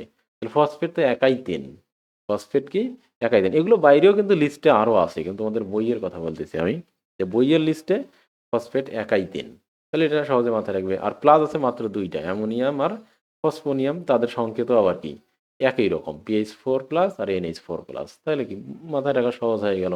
তারপর sulphate hydrogen sulphate, carbonate hydrogen carbonate, এভাবে মাথায় রাখতে পারলাম।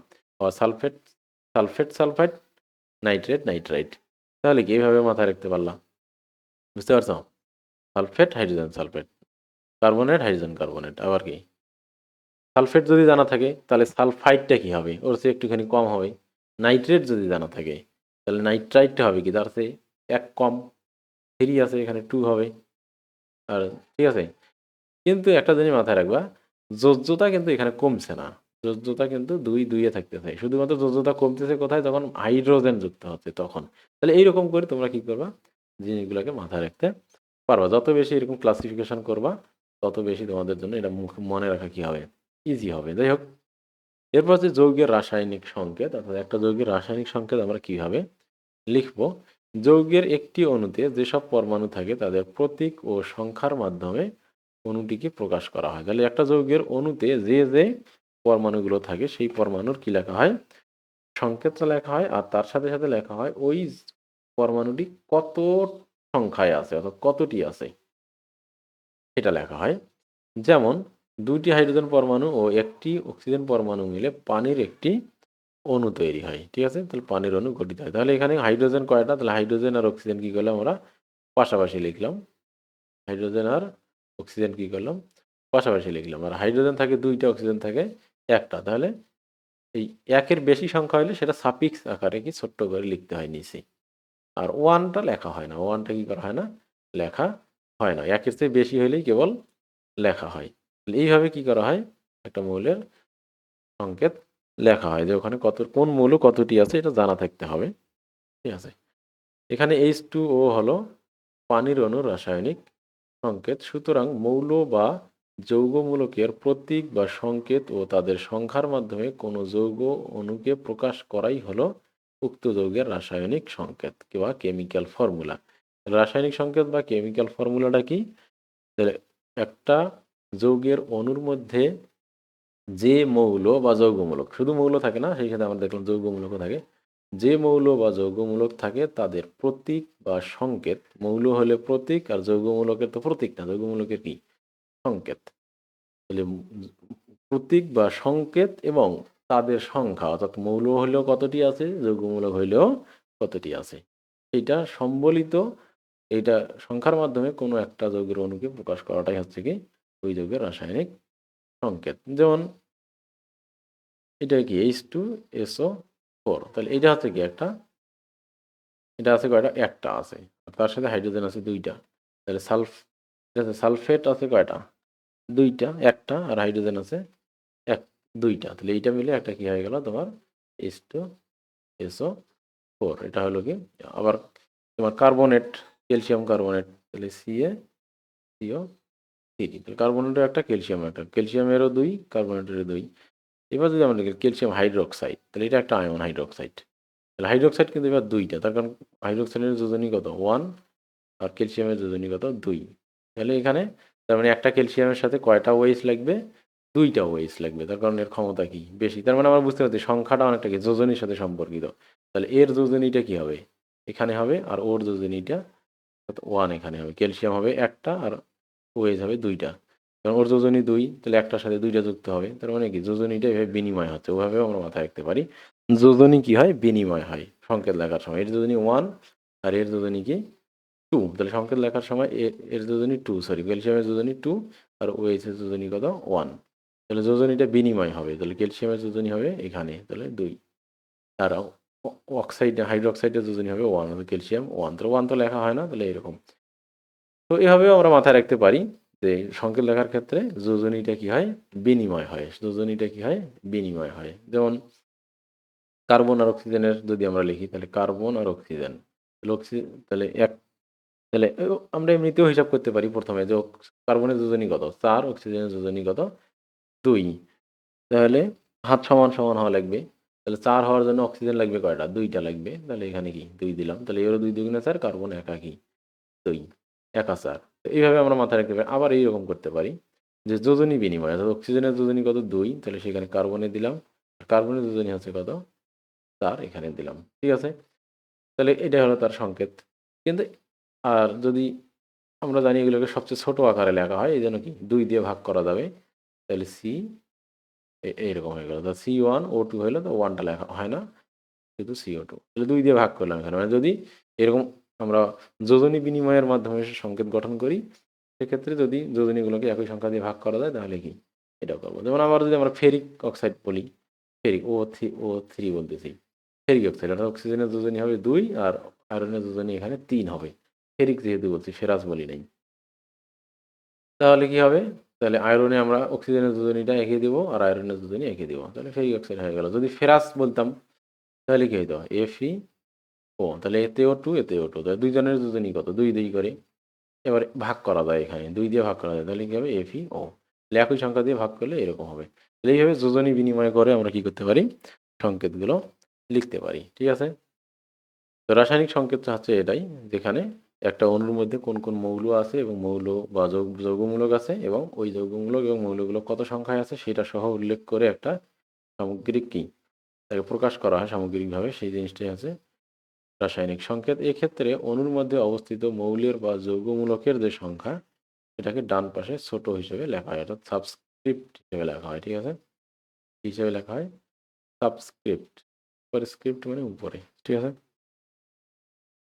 তো এই গেল, এবার রাসায়নিক সংকেত লেখার নিয়ম আমি কিছু বর্ণনা করলাম, এগুলো আবার এখানে বলা আছে।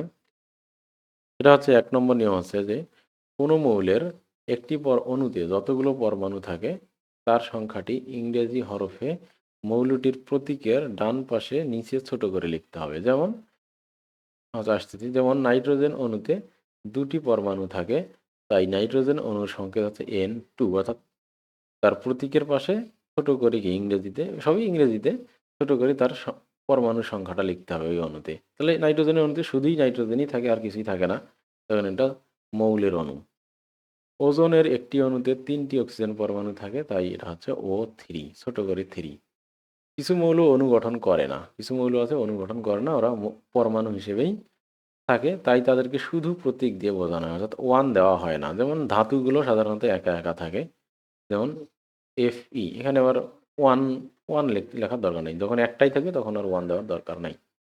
তো নিষ্ক্রিয় গ্যাসগুলোর ক্ষেত্রেও এরা অনুগঠন করে না, একা একা থাকে, তাহলে হিলিয়াম বোঝাতে শুধুই He লেখা হবে। এই জন্য তোমরা যখন দেখবা বিক্রিয়াগুলো করবা, তখন দেখবা কিছু কিছু মৌলকে, যেমন তুমি যত ধরনের বিক্রিয়া দেখবা, অক্সিজেন যেখানে পাবা বিক্রিয়াগুলোতে O2 লেখা হবে, কার্বনকে শুধু C লেখা হবে। ঠিক আছে, যেগুলো গ্যাস বেশি করে দেখবা যে হাইড্রোজেনকে সবসময় বিক্রিয়ায় H2 হিসেবে লেখা হচ্ছে, কারণ এগুলো কি পরমাণু হিসেবে থাকে না, এগুলো অণু হিসেবে থাকে। তো যারা যেরকম অণু হিসেবে থাকে তাদেরকে সেভাবেই লিখতে হয়। সালফারকে একা লেখা হয়, তখন সালফার একা থাকতে পারে। আর ঠিক আছে, ধাতুগুলো একা থাকে, তো Fe, তাহলে ধাতুর পরমাণুগুলো একা থাকতে পারে, গ্যাসের পরমাণুগুলো জেনারেলি একা থাকে না, 2টা বা 3টা মিলে থাকে। যেমন ওজনের ক্ষেত্রে O3, আর যেটা পিওর অক্সিজেন আমরা যেটা গ্রহণ করি অক্সিজেন যেটা, সেটা O2 হিসেবে থাকে, আর ওজন O3 হিসেবে থাকে। তো ওজন আমরা গ্রহণ করতে পারি না, O2 যেটা অক্সিজেন O2 সেটা আমরা গ্রহণ করতে পারি। কখনো কখনো কোনো কোনো যৌগের অণু 2টি মৌলের পরমাণু দিয়ে গঠিত হয়। ঠিক আছে, কখনো কখনো কোনো যৌগের অণু 2টি মৌলের পরমাণু দিয়ে, 2টি ভিন্ন মৌলের পরমাণু দিয়ে তৈরি হয়। তাদের যোজনী যদি কোনো সাধারণ সংখ্যা দ্বারা বিভাজ্য না হয়, তাহলে 2টি মৌলের প্রতীক পাশাপাশি লিখে একটি মৌলের প্রতীকের পাশে অন্যটির যোজনী লিখতে হয়, অর্থাৎ যোজনী বিনিময় যেটা বললাম আমি। অ্যালুমিনিয়ামের যোজনী 3 এবং অক্সিজেনের যোজনী 2। তাহলে এই যোজনী দুইটি কি কোনো সাধারণ সংখ্যা দ্বারা বিভাজ্য নয়। যদি অ্যালুমিনিয়াম এবং অক্সিজেন দ্বারা কোনো যৌগের সংকেত লিখতে হয়, তবে অ্যালুমিনিয়ামের প্রতীক Al এর নিচের ডান দিকে পাশে অক্সিজেনের যোজনী ছোট করে লিখে দিতে হবে, অর্থাৎ Al2 লিখতে হবে। আর অক্সিজেনের প্রতীক O এর নিচের দিকে ডান পাশে অ্যালুমিনিয়ামের যোজনী ছোট করে লিখে দিতে হবে, অর্থাৎ O3 লিখতে হবে। তাহলে সংকেতটা হবে Al2O3। তাহলে অক্সিজেনের 2 অ্যালুমিনিয়ামের পাশে, আর অ্যালুমিনিয়ামের যোজনী 3 সেটা অক্সিজেনের পাশে। অনুরূপভাবে ক্যালসিয়ামের যোজনী 2 এবং ক্লোরিনের যোজনী 1, সুতরাং ক্যালসিয়ামের সংকেত হবে C1, অর্থাৎ ক্লোরিনের যোজনী 1 ক্যালসিয়ামকে দিছে, আর ক্যালসিয়ামের যোজনী 2 সেটা ক্লোরিনকে দিয়েছে। আমি আগেই বলছি 1 লেখা হবে না, এই যে হওয়ার কথা। তাহলে 1 লিখতে হয় না বলে আমরা লিখি CaCl2 Kl2। ঠিক আছে, CaCl2 Kl2। তো রুয়েটে Kl2 কথাটা ব্যবহার হয়, তার ব্যাকগ্রাউন্ড হচ্ছে এইটা। ঠিক আছে, তো একজন স্টুডেন্ট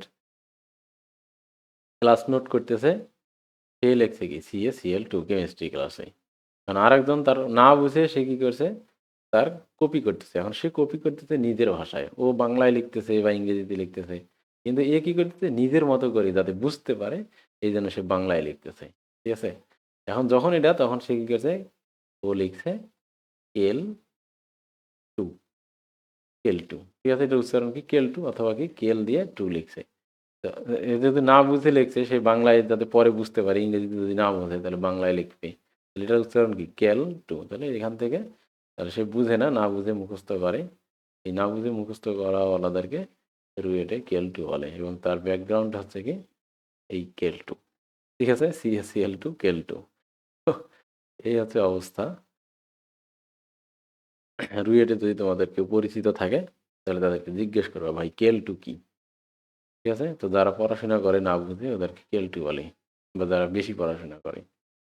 তো ফসফেটের যোজনী হচ্ছে 3। ঠিক আছে, তাহলে এখানে ম্যাগনেসিয়ামের যোজনী 2, ফসফেটের যোজনী হচ্ছে 3। তাহলে ম্যাগনেসিয়াম এবং ফসফেট যখন বিক্রিয়া করবে তখন হবে কত, Mg, ফসফেটের 3, তাহলে Mg3, আর PO4 এর ম্যাগনেসিয়ামের 2, তাহলে PO4 2 হবে। ঠিক আছে, এরকম উল্লেখ্য যে কোনো যৌগমূলক একাধিক সংখ্যক থাকলে যৌগমূলকটিকে প্রথম বন্ধনীর মধ্যে রেখে তারপর সংখ্যা লিখতে হবে। তো অনেকে এটা করতে পারো যে এমজি লিখলাম আর পিও 4 লিখলাম। তাহলে এর যোজনী কত? 3, তাহলে এখানে 3 দিলাম আর এর কত? 2, তাহলে এখানে 2 দিলাম। তাহলে এই 2 তো হবে না। তখন এখানে তার কারণ কি পুরোটাই একটা ইউনিট হিসেবে কাজ করছে। আমরা জানি যে ইউনিটগুলোকে ইউনিট হিসেবে প্রকাশ করার জন্য ব্র্যাকেট দিতে হয়। তাহলে কি ব্র্যাকেট দিলে পুরোটাই যে 2 টা আছে সেটা বোঝাবে। আর যদি শুধু এখানে 2 দেই তাহলে এটা কিছুই হবে না। এটা কাকে বুঝাইছে বুঝতে পারা যাবে না। ঠিক আছে? আবার আরও ঝামেলা লাগবে তোমার কোথায় বলো দেখি? মনে করো ক্যালসিয়াম আছে আর OH আছে। এখন যদি তুমি কি করো? এখানে 1 দিলা আর এখানে ক্যালসিয়ামের যেহেতু 2 তাহলে এখানে 2 দিবা। তখন দেখে কি মনে হবে? তখন দেখে মনে হবে কি? ক্যালসিয়ামই মনে হয় ক্যালসিয়াম একটা, অক্সিজেন একটা, আর হাইড্রোজেন 2 টা। কিন্তু আসলে তো তা না। হাইড্রোজেন অক্সাইডটা 2 টা। এই যে এরকম। ঠিক আছে? এইজন্য তোমার যৌগমূলকগুলোর ক্ষেত্রে যখন বিক্রিয়া লিখতে হবে তখন সাফিক্স, সুপারস্ক্রিপ্ট, সাবস্ক্রিপ্ট লেখার সময় সাফিক্স লেখার সময় অবশ্যই কি করতে হবে? ব্র্যাকেট ব্যবহার করতে হবে বা প্রথম বন্ধনী। যেমন অ্যামোনিয়ামের এটা হইলো, তবে এই যে অ্যামোনিয়াম ফসফেট, অ্যালুমিনিয়াম ফসফেট এগুলো ব্র্যাকেট ইউজ করতে হবে। তারপরে ঠিক আছে, অ্যালুমিনিয়াম সালফেট এটা। তো এটা গেল একটা নিয়ম, 2টা গেল। 3 নম্বর নিয়ম হচ্ছে কি? যদি দুটি মৌলের যোজনী কোনো সাধারণ সংখ্যা দিয়ে বিভাজ্য হয় তাহলে আমি তো বলছি আগে তোমরা এইভাবে লিখে নিবে, তারপর সাধারণ সংখ্যা দিয়ে ভাগ করে কি করতে হবে? ইয়া করে নিতে হবে। সাধারণ সংখ্যা দিয়ে ভাগ করে মৌলের পাশে পূর্বের নিয়মে ভাগফলটি লিখতে হবে। অর্থাৎ ভাগ আগে না করে তোমরা আগে লিখবা তারপর ভাগ করবা, তাহলে এটাই বরং ইজি। ঠিক আছে? যেমন কার্বন এবং অক্সিজেন দিয়ে গঠিত কার্বন ডাই অক্সাইডের ক্ষেত্রে কার্বনের যোজনী 4 এবং অক্সিজেনের যোজনী কত? 2। সেক্ষেত্রে কার্বনের যোজনীকে 2 দিয়ে ভাগ করলে তোমার 2 দিয়ে ভাগ করলে 2 পাওয়া যাবে, আর অক্সিজেনের যোজনীকে 2 দিয়ে ভাগ করলে পাওয়া যাবে 1। ঠিক আছে? তাহলে এখানে তাহলে তাহলে এখন পূর্বের নিয়ম অনুযায়ী কার্বনের কি লিখতে হবে? 1 লিখতে হবে, আর অক্সিজেন কার্বনের 1 আর অক্সিজেনে লিখতে হবে কি? 2। অর্থাৎ ভাগফলটা লিখতে হবে, ভাগফলটা বিনিময় করতে হবে। কিন্তু এখানে ঝামেলা, তোমরা আগে কি এভাবে নিজের মতো করে লিখে নিবা আগে, তারপর কি করবা? ভাগ করবা। তাহলে কি হলো? কার্বনের 4 ওখানে দিলা আর অক্সিজেনের 2 কার্বনকে দিলা, এরপর লিখবা কি? ভাগ, 2 দিয়ে ভাগ করলে 1 আর 2 হবে।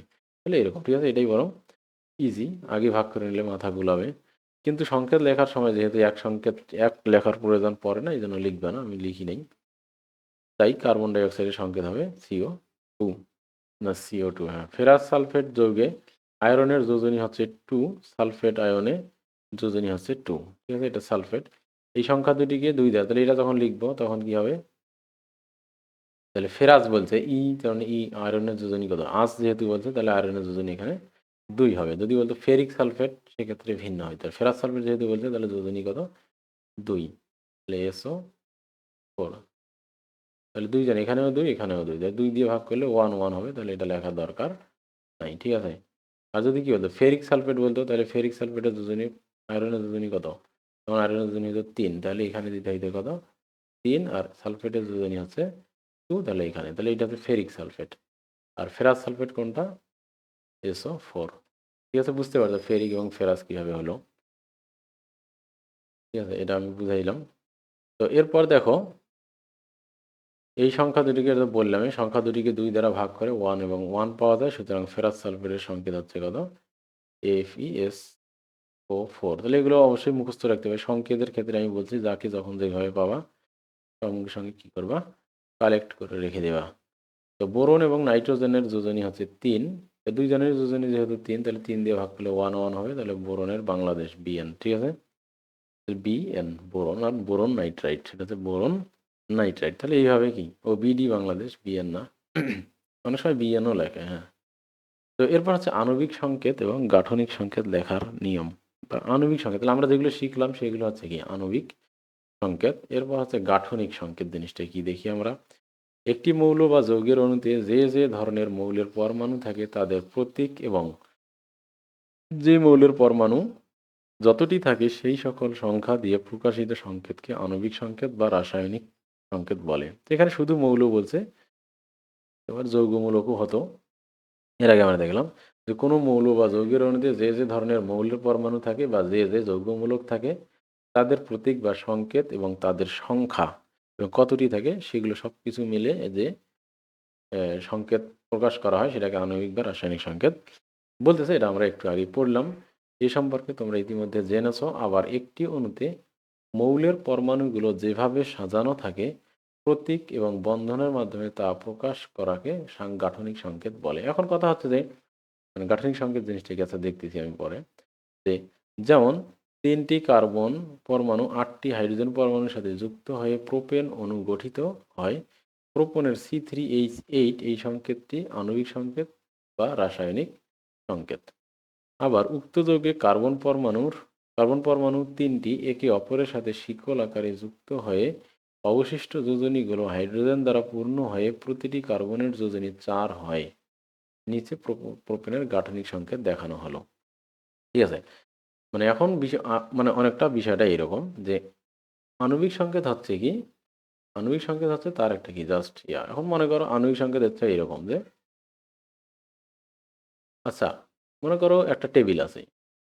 টেবিলের পাটা উপরে একটা কি থাকে? টেবিল উপরে একটা কি থাকে? পাটাতন থাকে সেটা হচ্ছে পি আর আর কি থাকে? পায়া থাকে বা লেগ থাকে। সেটা আমি লেগ বললাম ৪। তাহলে পাটাতন থাকে একটা। পাটাতন থাকে কয়টা? একটা। লেগ থাকে ৪ টা। তাহলে মনে করো এটা হচ্ছে কি টেবিলের সংকেত। কারণ এইটা দেখে আমি বুঝতে পারতেছি টেবিলে পায়া থাকে কয়টা? মানে পাটাতন বা তক্তা বা উপরের যে ইয়েটা থাকে সেটা থাকে কত? একটা। আর লেগ পা থাকে কয়টা? ৪ টা। এটা আমি বুঝলাম। ঠিক আছে? কিন্তু এটা কেমনে থাকে? তাহলে এটা দেখে তো বুঝতে পারতেছি না কিভাবে থাকে। তাই না? এখন এইটা দেখে পাটাতন হয়। আর লেগগুলো একটা লেগ এখানে দিলা, একটা এখানে আর একটা এখানেই ৪ টা দিয়ে দিলা। বিষয়টা কি তাই? এইরকম তো না। কিন্তু তার কারণ হচ্ছে টেবিলের পায়াগুলো থাকে কেমনে? এখানে একটা থাকে, এখানে একটা থাকে আর একটা কি এইরকম মানে ৪ কোণায় ৪ টা থাকে। ঠিক আছে? এরকম আমি ভালো করে রাখতে পারলাম না।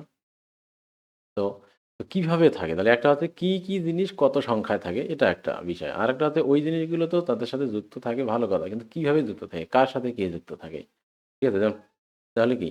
তাহলে এইটা হচ্ছে টেবিলের কি? যদি আমি বলি টেবিলের এটা আণবিক সংকেত আর টেবিলের পারমাণবিক সংকেত হচ্ছে কোনটা?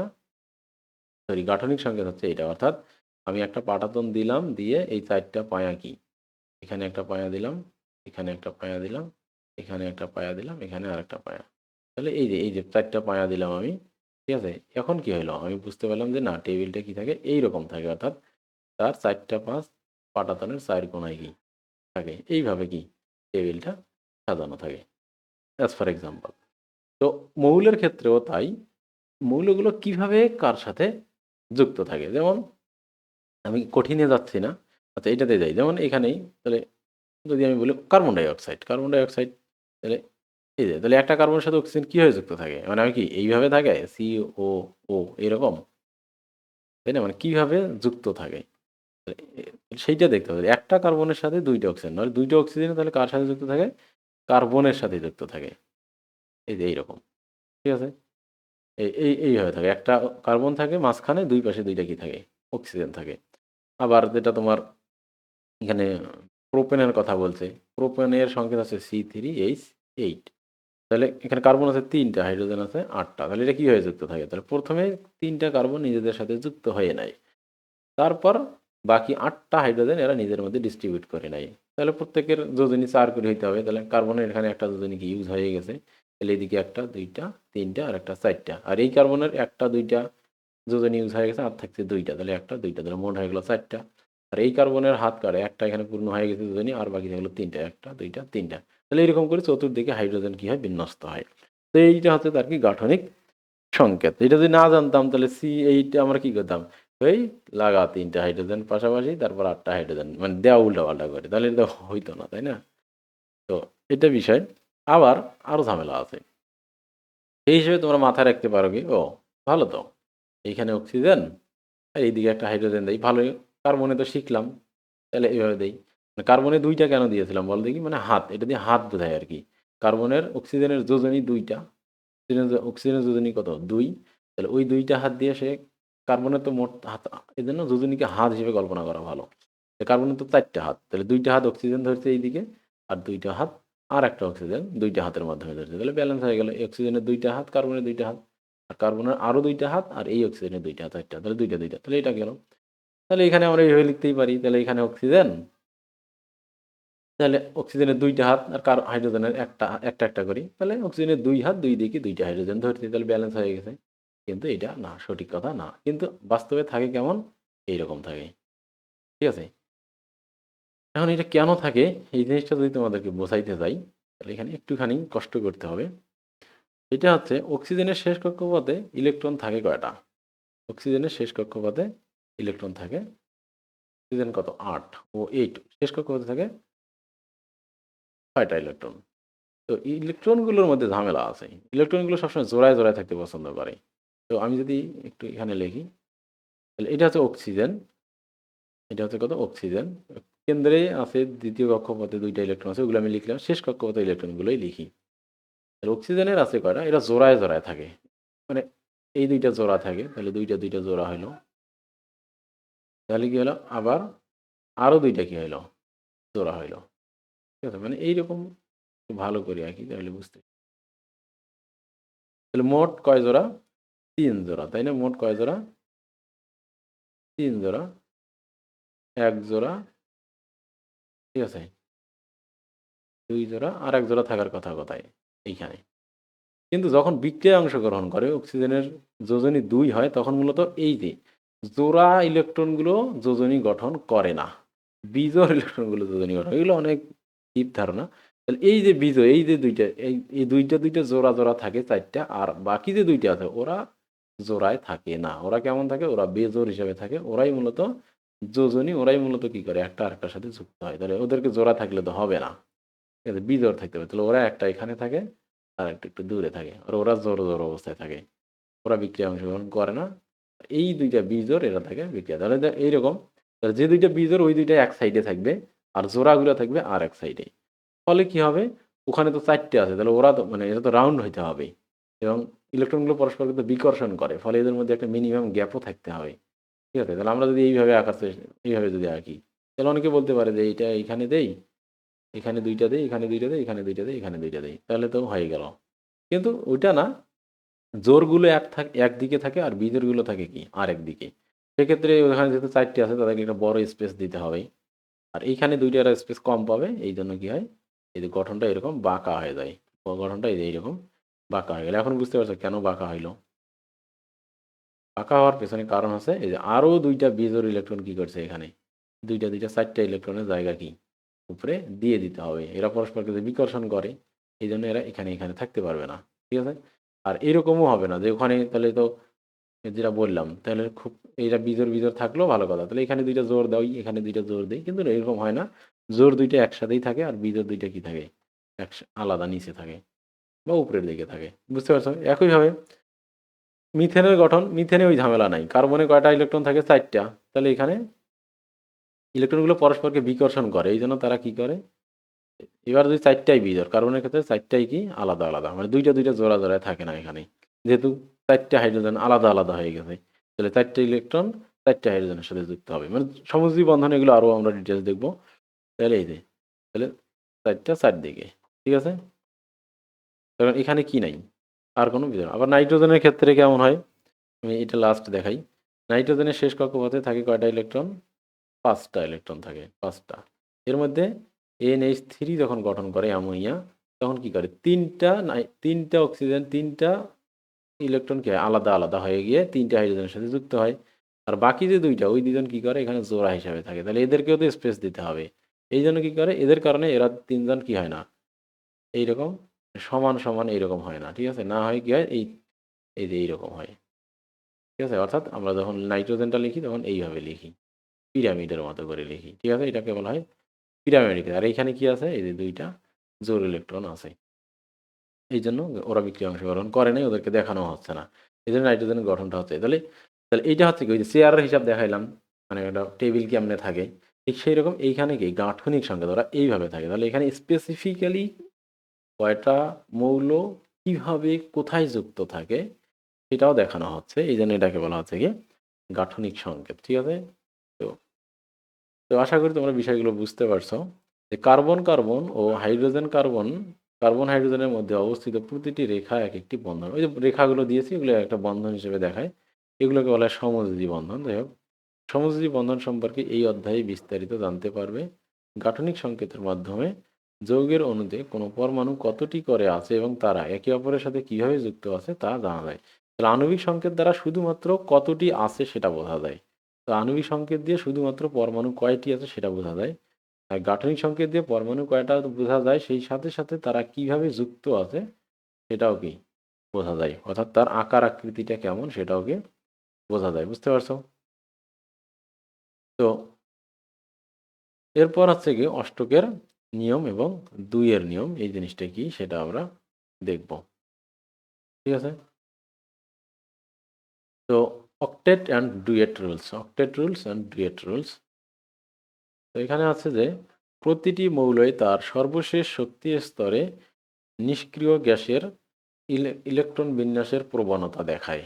অর্থাৎ নিষ্ক্রিয় গ্যাসের শেষ কক্ষপথে কি থাকে, ওদের শেষ কক্ষপথটা ইলেকট্রন দ্বারা পূর্ণ থাকে। অর্থাৎ শেষ কক্ষপথে 8টা করে কি থাকে, ইলেকট্রন থাকে। সর্বশেষ শক্তি স্তরে নিষ্ক্রিয় গ্যাসের ক্ষেত্রে কি থাকে, 8টা করে ইলেকট্রন থাকে। তো প্রত্যেকটা মৌল কি করে, তার কাছের যে নিষ্ক্রিয় গ্যাসটা আছে তার মতো কি করে ইলেকট্রন বিন্যাস অর্জন করতে চায়। তখন তার মতো ইলেকট্রন বিন্যাস অর্জন করলে স্থিতিশীল হয়। অর্থাৎ একটা মৌল স্থিতিশীল তখন হয় যখন তার শেষ কক্ষপথ কি থাকে, 8টা ইলেকট্রন দ্বারা পূর্ণ থাকে। সবসময় 8 না, যাদের ক্ষেত্রে 8 হওয়া পসিবল না তাদের ক্ষেত্রে 2। অর্থাৎ তাদের শেষ কক্ষপথে প্রথম কক্ষপথ তো 2টাই ধরে, তাহলে সে তো 8 হইতে পারবে না, তাহলে 2 হইতে চায় সে। আর যাদের 8 হওয়া পসিবল তারা 8 হইতে চায়। যেমন এখানে বলছে হিলিয়াম ছাড়া সকল নিষ্ক্রিয় গ্যাসের ইলেকট্রন বিন্যাসে সর্বশেষ শক্তি স্তরে 8টি করে ইলেকট্রন বিদ্যমান। ঠিক আছে? এরপর হচ্ছে অণু গঠনকালে কোনো মৌল ইলেকট্রন গ্রহণ, বর্জন বা ভাগাভাগি করার মাধ্যমে তার সর্বশেষ শক্তি স্তরে 8টি করে ইলেকট্রন ধারণের মাধ্যমে নিষ্ক্রিয় গ্যাসের ইলেকট্রন বিন্যাস লাভ করে। ঠিক আছে? তাহলে শেষ কক্ষপথে ওরা কি করতে চায়, 8টি ইলেকট্রন লাভ করতে চায়।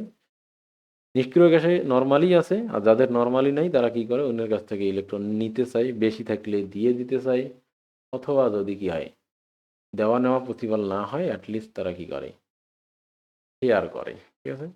এটাকেই বলা হয় অষ্টকের নিয়ম। তাহলে অষ্টকের নিয়ম কি, তাহলে প্রতিটি মৌল তার শেষ কক্ষপথে 8টা, যাদের 8 হওয়া পসিবল তারা 8, যাদের 8 হওয়া পসিবল না ওদের ক্ষেত্রে আলাদা। যাদের 8 হওয়া পসিবল তারা শেষ কক্ষপথে ইলেকট্রন গ্রহণ, বর্জন বা ভাগাভাগি করার মাধ্যমে 8টা ইলেকট্রন বানাতে চায়।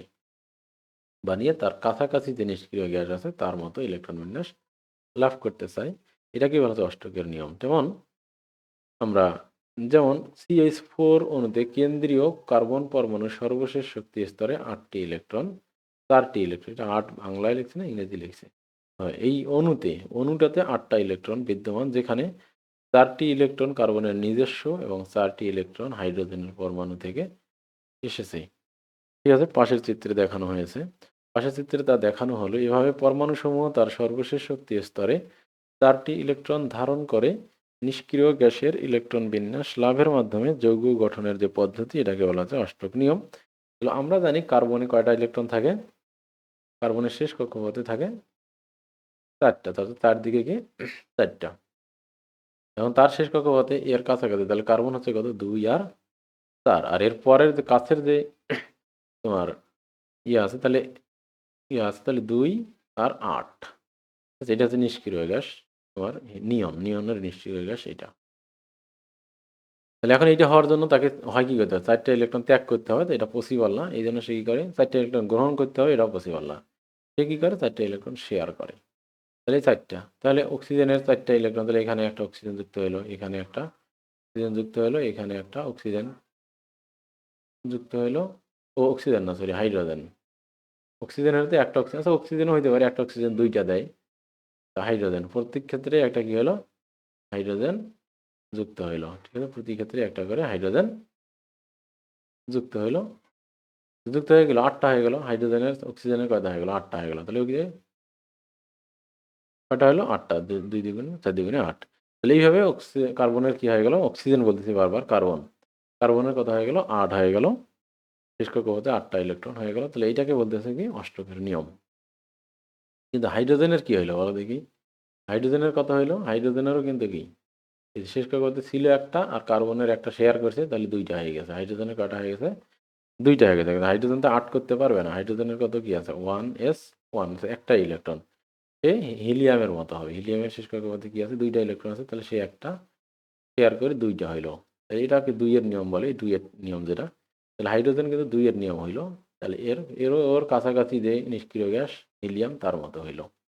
ঠিক আছে? এটা হচ্ছে 2 এর নিয়ম। তো যাদের 2 যেটা পসিবল আরকি।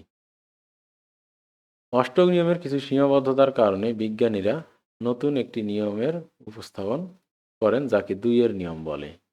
তাহলে 2 এর নিয়মটি অষ্টকের নিয়ম থেকে অধিকতর উপযোগী এবং আধুনিক। নিষ্ক্রিয় গ্যাসগুলোর সর্বশেষ শক্তি স্তরে যেমন 2টি বা 8টি ইলেকট্রন বিদ্যমান, তেমনি অণু গঠনে কোনো পরমাণুর সর্বশেষ শক্তি স্তরে 1 বা একাধিক ইলেকট্রন জোড়া বিদ্যমান থাকবে। এটাই হচ্ছে 2 এর নিয়ম। সরি, ওইটা 2 এর নিয়ম না। 2 এর নিয়ম হচ্ছে আলাদা, যে কোনো অণুতে কোনো অণুতে সর্বশেষ শক্তি স্তরে 1 বা একাধিক ইলেকট্রন জোড়া অবস্থান করবে। অর্থাৎ ইলেকট্রনগুলো সবসময় কি থাকবে? জোড়ায় জোড়ায় থাকবে। ইলেকট্রনগুলো সবসময় কি থাকবে? জোড়ায় জোড়ায় থাকার একটা প্রবণতা আছে। অর্থাৎ যে ইলেকট্রনগুলো জোড়ায় আছে তারা জোড়াই থাকবে, যারা বিজোড় আছে তারা তাদের জোড়া খোঁজার জন্য কি হবে? অন্যের কাছে ইলেকট্রন নিবে, অথবা সে নিজেই অন্য একটা জোড়ার কাছে, অন্য একজনের কাছে গিয়ে জোড়া তৈরি করবে। তাহলে 2 এর নিয়মটা, অষ্টকের নিয়ম হচ্ছে ওইটা। আর 2 এর নিয়ম হচ্ছে কি? শেষ কক্ষপথে যে ইলেকট্রনগুলো এগুলো জোড়ায় জোড়ায় থাকার একটা প্রবণতা তৈরি হবে। যাই হোক, এটা একটু আপডেটেড। এগুলো জানার জন্য আবার উপশক্তি স্তর এসপিডি এর অরবিটালগুলোর আবার কি করতে হবে? সাব অরবিটালগুলোও কি করতে হবে? জানতে হবে। যেমন বেরিলিয়াম ক্লোরাইডের অণুর কেন্দ্রীয় পরমাণু বেরিলিয়ামের শেষ কক্ষপথে 2 জোড়া অর্থাৎ 4টি ইলেকট্রন বিদ্যমান। আর বোরন ফ্লোরাইড অণুর কেন্দ্রীয় পরমাণু বোরন এর সর্বশেষ শক্তি স্তরে 3 জোড়া অর্থাৎ 6টি ইলেকট্রন বিদ্যমান।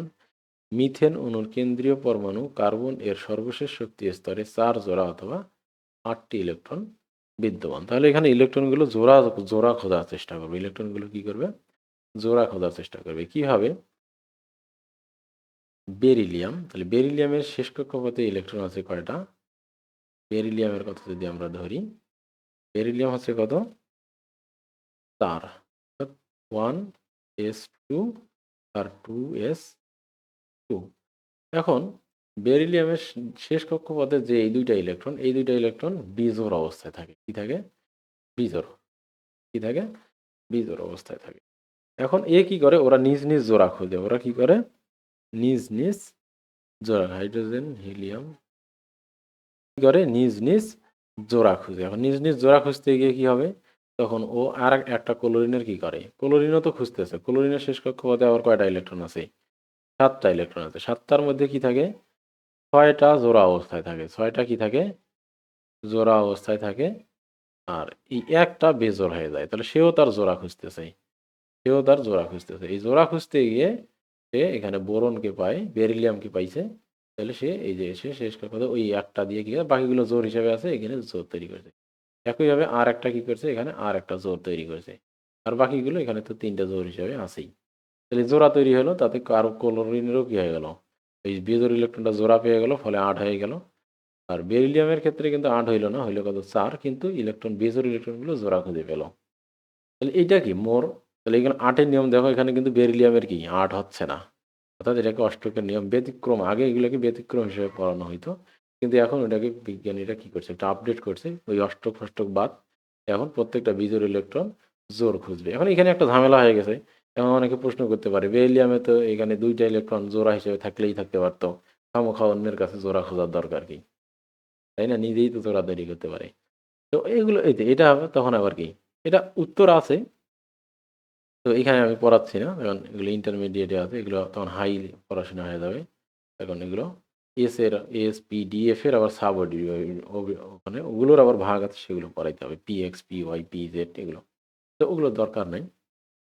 একইভাবে তোমার বোরন দেখো, তাহলে বোরন হচ্ছে 5, অর্থাৎ কি হবে? 2 আর 5, 2 আর 3, 2 আর 3, ঠিক আছে? 2 আর 3। কারণ এই বোরনের যে 3টা ইলেকট্রন আছে, এখন তো বোরনের 3টা ইলেকট্রন 3টাই কি থাকে? বিজোড় অবস্থায় থাকে। অর্থাৎ এরা কি করে না? তোমরা বলতে পারো যে 2টা জোড় থাকুক আর একটা বিজোড় থাকুক, না, এরকম হয় না। না হয় বোরনের কি হয়? 3টাই বিজোড় থাকে। এগুলোর ব্যাখ্যা আছে। 3টাই বিজোড় থাকে, তাহলে এখন 3 জনে কি থাকবে? জোড়া খুঁজবে। তো অনেক ফ্লোরিনের কাছে বিজোড় আছে। ফ্লোরিনের শেষ কক্ষপথে কি আছে? 7টা ইলেকট্রন আছে। ক্লোরিনের 7টা ছিল। ফ্লোরিনেরও 7টা আছে, ঠিক আছে? কিন্তু ফ্লোরিনের দ্বিতীয় কক্ষপথে, ক্লোরিনের তৃতীয় কক্ষপথে, এইটাই ডিফারেন্স। তাহলে কি করে? তখন ওই একটা ফ্লোরিন একটা জোড়া খুঁজতেছে, তাহলে সে তার একটা বিজোড় আছে এখানে যুক্ত হইলো, তো ফ্লোরিনের কি 7টার মধ্যে 3টা কি থাকে, 6টা জোড়া জোড়া থাকে, আর একটা কি থাকে, এই বিজোড় থাকে। এই বিজোড়টা এসে বোরনের সাথে জোড়া খুঁজে, ঠিক আছে? আরেকজন এখানে খুঁজে, আরেকজন এখানে খুঁজে, ঠিক আছে? এই জোড়া পাইলো, তাহলে এরও জোড়া হয়ে গেল, ও এর বিজোড়টা কি হলো, প্রত্যেকে জোড়া পাইলো, আর বোরনের 3টা জোড়া পাইলো। তাহলে বোরনের হইলো কত, 3 দুগুণে 6টা হইলো। আর একইভাবে কার্বনের ক্ষেত্রে কি হয়, ওরা 4টা 4টা ইলেকট্রন আছে, 4টা ইলেকট্রন তো 2 2 জোড়া করে থাকতেই পারে, কিন্তু ওরা পণ্ডিত আছে, পাকনা বেশি, ওরা একা একা থাকে, ঠিক আছে? ওরা একা একা থাকে, অর্থাৎ 4টা বিজোড় হয়। আমি বারবার বলতেছি, এগুলোর পিছনে এক্সপ্লানেশন আছে। মানে এমনিতে ওরা জোড়া হিসেবেই থাকে, যখন বিক্রিয়ায় অংশগ্রহণ করে তখন বিজোড় হয়ে যায়, উত্তেজিত হলে এটা আলাদা হয়ে যায়, ঠিক আছে? এরপর এরা জোড়া খোঁজে, তাহলে এও জোড়া খোঁজে, তাহলে হাইড্রোজেন হলে হাইড্রোজেনের কাছ থেকে একটা পায়, আর অক্সিজেনে যদি হয় তাহলে এই দুইজন, একটা অক্সিজেনের তো কয়টা বার দরকার, অক্সিজেনের শেষে কি আছে, যদি অক্সিজেন হয় 4টা, ওর কি হয়, ওরও অক্সিজেনেরও আবার কি এই 4টাই, অক্সিজেনের 2টা, অর্থাৎ অক্সিজেনের শেষ করতে 6টা থাকে, এর আবার কি 6টার মধ্যে 2টা জোড়া হিসাবেই থাকে, 2টা কি থাকে, 2টা জোড়া হিসাবে থাকে। 6টার মধ্যে অক্সিজেনের শেষ করতে 2টা, 6টা অক্সিজেন কি ও 8 না, তাহলে 6টা থাকে, তাহলে 2 আর 6, এই 6-এর মধ্যে 4টা জোড়া হিসাবে থাকে, আর 2টা বিজোড় হয়ে যায়, এই 2টা কি হয়ে যায়, বিজোড় হয়ে যায়। এই 2টা যখন বিজোড় হয়, তখন এই বিজোড় আর এই বিজোড় এরা নিজের সাথে যুক্ত হয়, আর একটা অক্সিজেনের, তাহলে ফলে তার গঠনটা হয় এরকম। তাহলে কার্বনের 2টা বিজোড় আর অক্সিজেনের কি 2টা বিজোড়, মোট 4টা হলো, আর এখানে কার্বনের 2টা বিজোড়, অক্সিজেনের 2টা বিজোড়, এরকম করে কি করে যৌগ গঠন করে, ঠিক আছে? তাহলে মোট, অর্থাৎ সবাই জোড়া পেয়ে গেল। জোড়া পাওয়ার জন্য যা যা করার তাই দরকার। তো মানুষও এটাই করে, জোড়া খুঁজে, সবাই জোড়া খুঁজে, মৌলও জোড়া খুঁজে, জোড়ারই দুনিয়া, ঠিক আছে? কেন্দ্রীয় পরমাণু ছাড়াও অন্য পরমাণুগুলো, অর্থাৎ ক্লোরিনের সর্বশেষ শক্তি স্তরে 4 জোড়া অথবা অর্থাৎ 8টি ইলেকট্রন বিদ্যমান। আমি দেখাইলাম এগুলো। ক্লোরিনের সর্বশেষ শক্তি স্তরেও 4 জোড়া বিদ্যমান, অর্থাৎ প্রথমে 7 ছিল, 3 জোড়া আর একটা বিজোড় ছিল, ফলে একটা সে অন্যের কাছ থেকে নিয়ে 8 জোড়া, 4 জোড়া অর্থাৎ 8টি হইল। হাইড্রোজেনের সর্বশক্তি স্তরে একটা থাকে, তখন যে বিক্রিয়া অংশগ্রহণ করে তখন আরেকটা নিয়ে 2টা হয়ে যায়, অর্থাৎ 1 জোড়া, অর্থাৎ 2টি ইলেকট্রন বিদ্যমান। এক্ষেত্রে সকল পরমাণু 2 এর নিয়ম অনুসরণ করছে, অর্থাৎ পর্যায় সারণী 1 থেকে 20 পর্যন্ত মৌলসমূহ মূলত অষ্টক এবং 2 এর নিয়ম ভালোভাবে অনুসরণ করে। তাহলে এরা অষ্টকও মানে, 2ও মানে না, এটাও মিথ্যা কথা, সবাই মানে না। প্রথম যে মৌলগুলো আছে, হাইড্রোজেন মানে না, হিলিয়াম মানে না, বোরন মানে না, বেরিলিয়াম মানে না, অর্থাৎ বেরিলিয়াম মানে না, এরা মানে না। এর পরের যেগুলো আছে তারা মানে, ঠিক আছে? 5 বেশি যারা আছে তারা মেনলি মানে, 6 যারা আছে ও মানে, আর আষ্টকের নিয়ম, আর বাকিগুলো কি মানে না। ওখানে 2 আবার, ঠিক আছে? দশকের নিয়ম আছে, 10 হয়, ঠিক আছে? তাহলে তাহলে এখন আমরা এই লাস্ট টপিক পরে ইয়াদের শেষ করবো। একটা হচ্ছে নিষ্ক্রিয় গ্যাস এবং স্থিতিশীলতা। তাহলে নিষ্ক্রিয় গ্যাস আমরা দেখতেছি যে শেষ কক্ষপথে 8 পূরণ থাকলে সব মৌল কি হইতে চায়, বিক্রিয়া গঠন করার মাধ্যমে 8 পূরণ করতে চায়, শেষ কক্ষপথে 8 পূরণ করতে চায়, অর্থাৎ মৌলগুলো জোড়ায় জোড়ায় থাকতে চায়, তাহলে তো স্থিতিশীলতা হয়। আর তোমার যেটা নিষ্ক্রিয় গ্যাস, তাদের ক্ষেত্রে তো অলরেডি 8 পূরণ আছে, অর্থাৎ প্রত্যেকটা মৌল তাদের কি জোড়ায় জোড়ায় আছে, 4 জোড়া করে আছে, বা শুধুমাত্র হিলিয়াম ব্যতিক্রম, তার 2 জোড়া আছে, 1 জোড়া আছে, ঠিক আছে? 1 জোড়া আছে, কারণ তার তো অলরেডি জোড়া আছেই। তাহলে যাদের এরকম জোড়ায় জোড়ায় আছে তাদের তো কি করার দরকার নেই, অন্যের সাথে বিক্রিয়া করার দরকার নেই।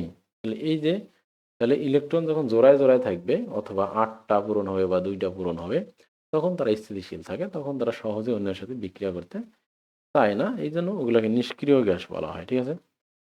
তো পর্যায় সারণী অধ্যায়ে তোমরা নিষ্ক্রিয় গ্যাস তথা 18 নম্বর গ্রুপ সম্পর্কে বিস্তারিত জেনেছো, এদের ইলেকট্রন বিন্যাস সম্পর্কেও জ্ঞান লাভ করেছো, তারপরও এখানে তাদের ইলেকট্রন বিন্যাস দেখানো হলো।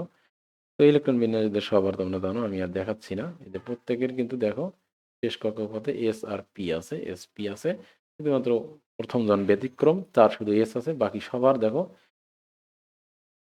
এস এসপি আছে, এসটে 2টা, পিতে 6টা, মোট 8টা, ঠিক আছে? নিষ্ক্রিয় গ্যাসসমূহের ইলেকট্রন বিন্যাসে দেখা যায় হিলিয়ামের সর্বশেষ শক্তি স্তরে 2টি ইলেকট্রন রয়েছে।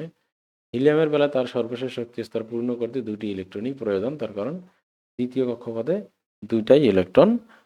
কাজেই এই ইলেকট্রন বিন্যাস স্থিতিশীল। তাহলে এরা কি স্থিতিশীল?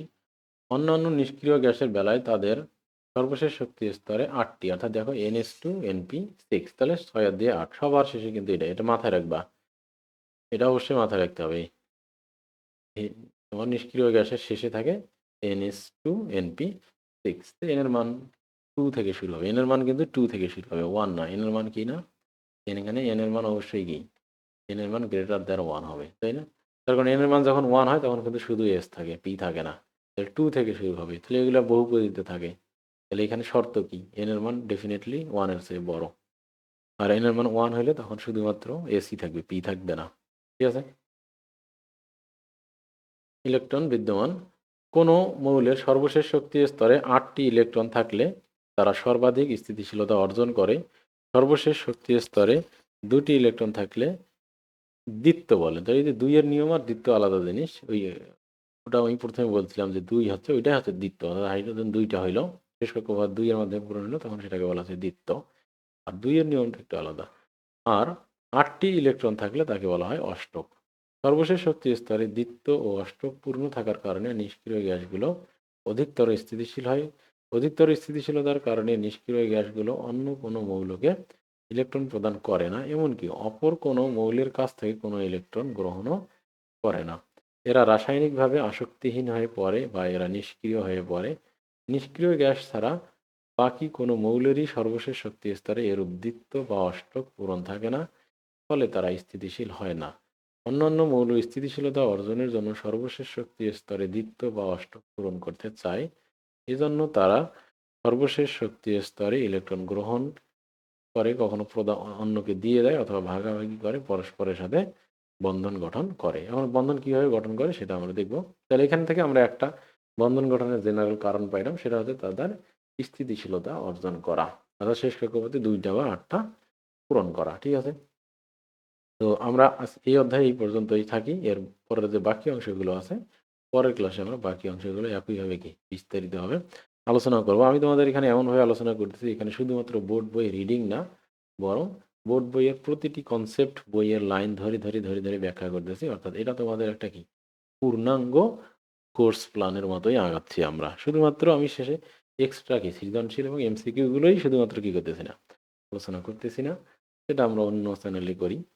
তো কিন্তু এখানে আমি যেটা করতেছি, তোমার বই থেকে যে থিওরিটিক্যাল যে অংশগুলো আছে, এই অংশগুলোতে কোনো ধরনের ঘাটতি কিন্তু আমি এখানে রাখতেছি না।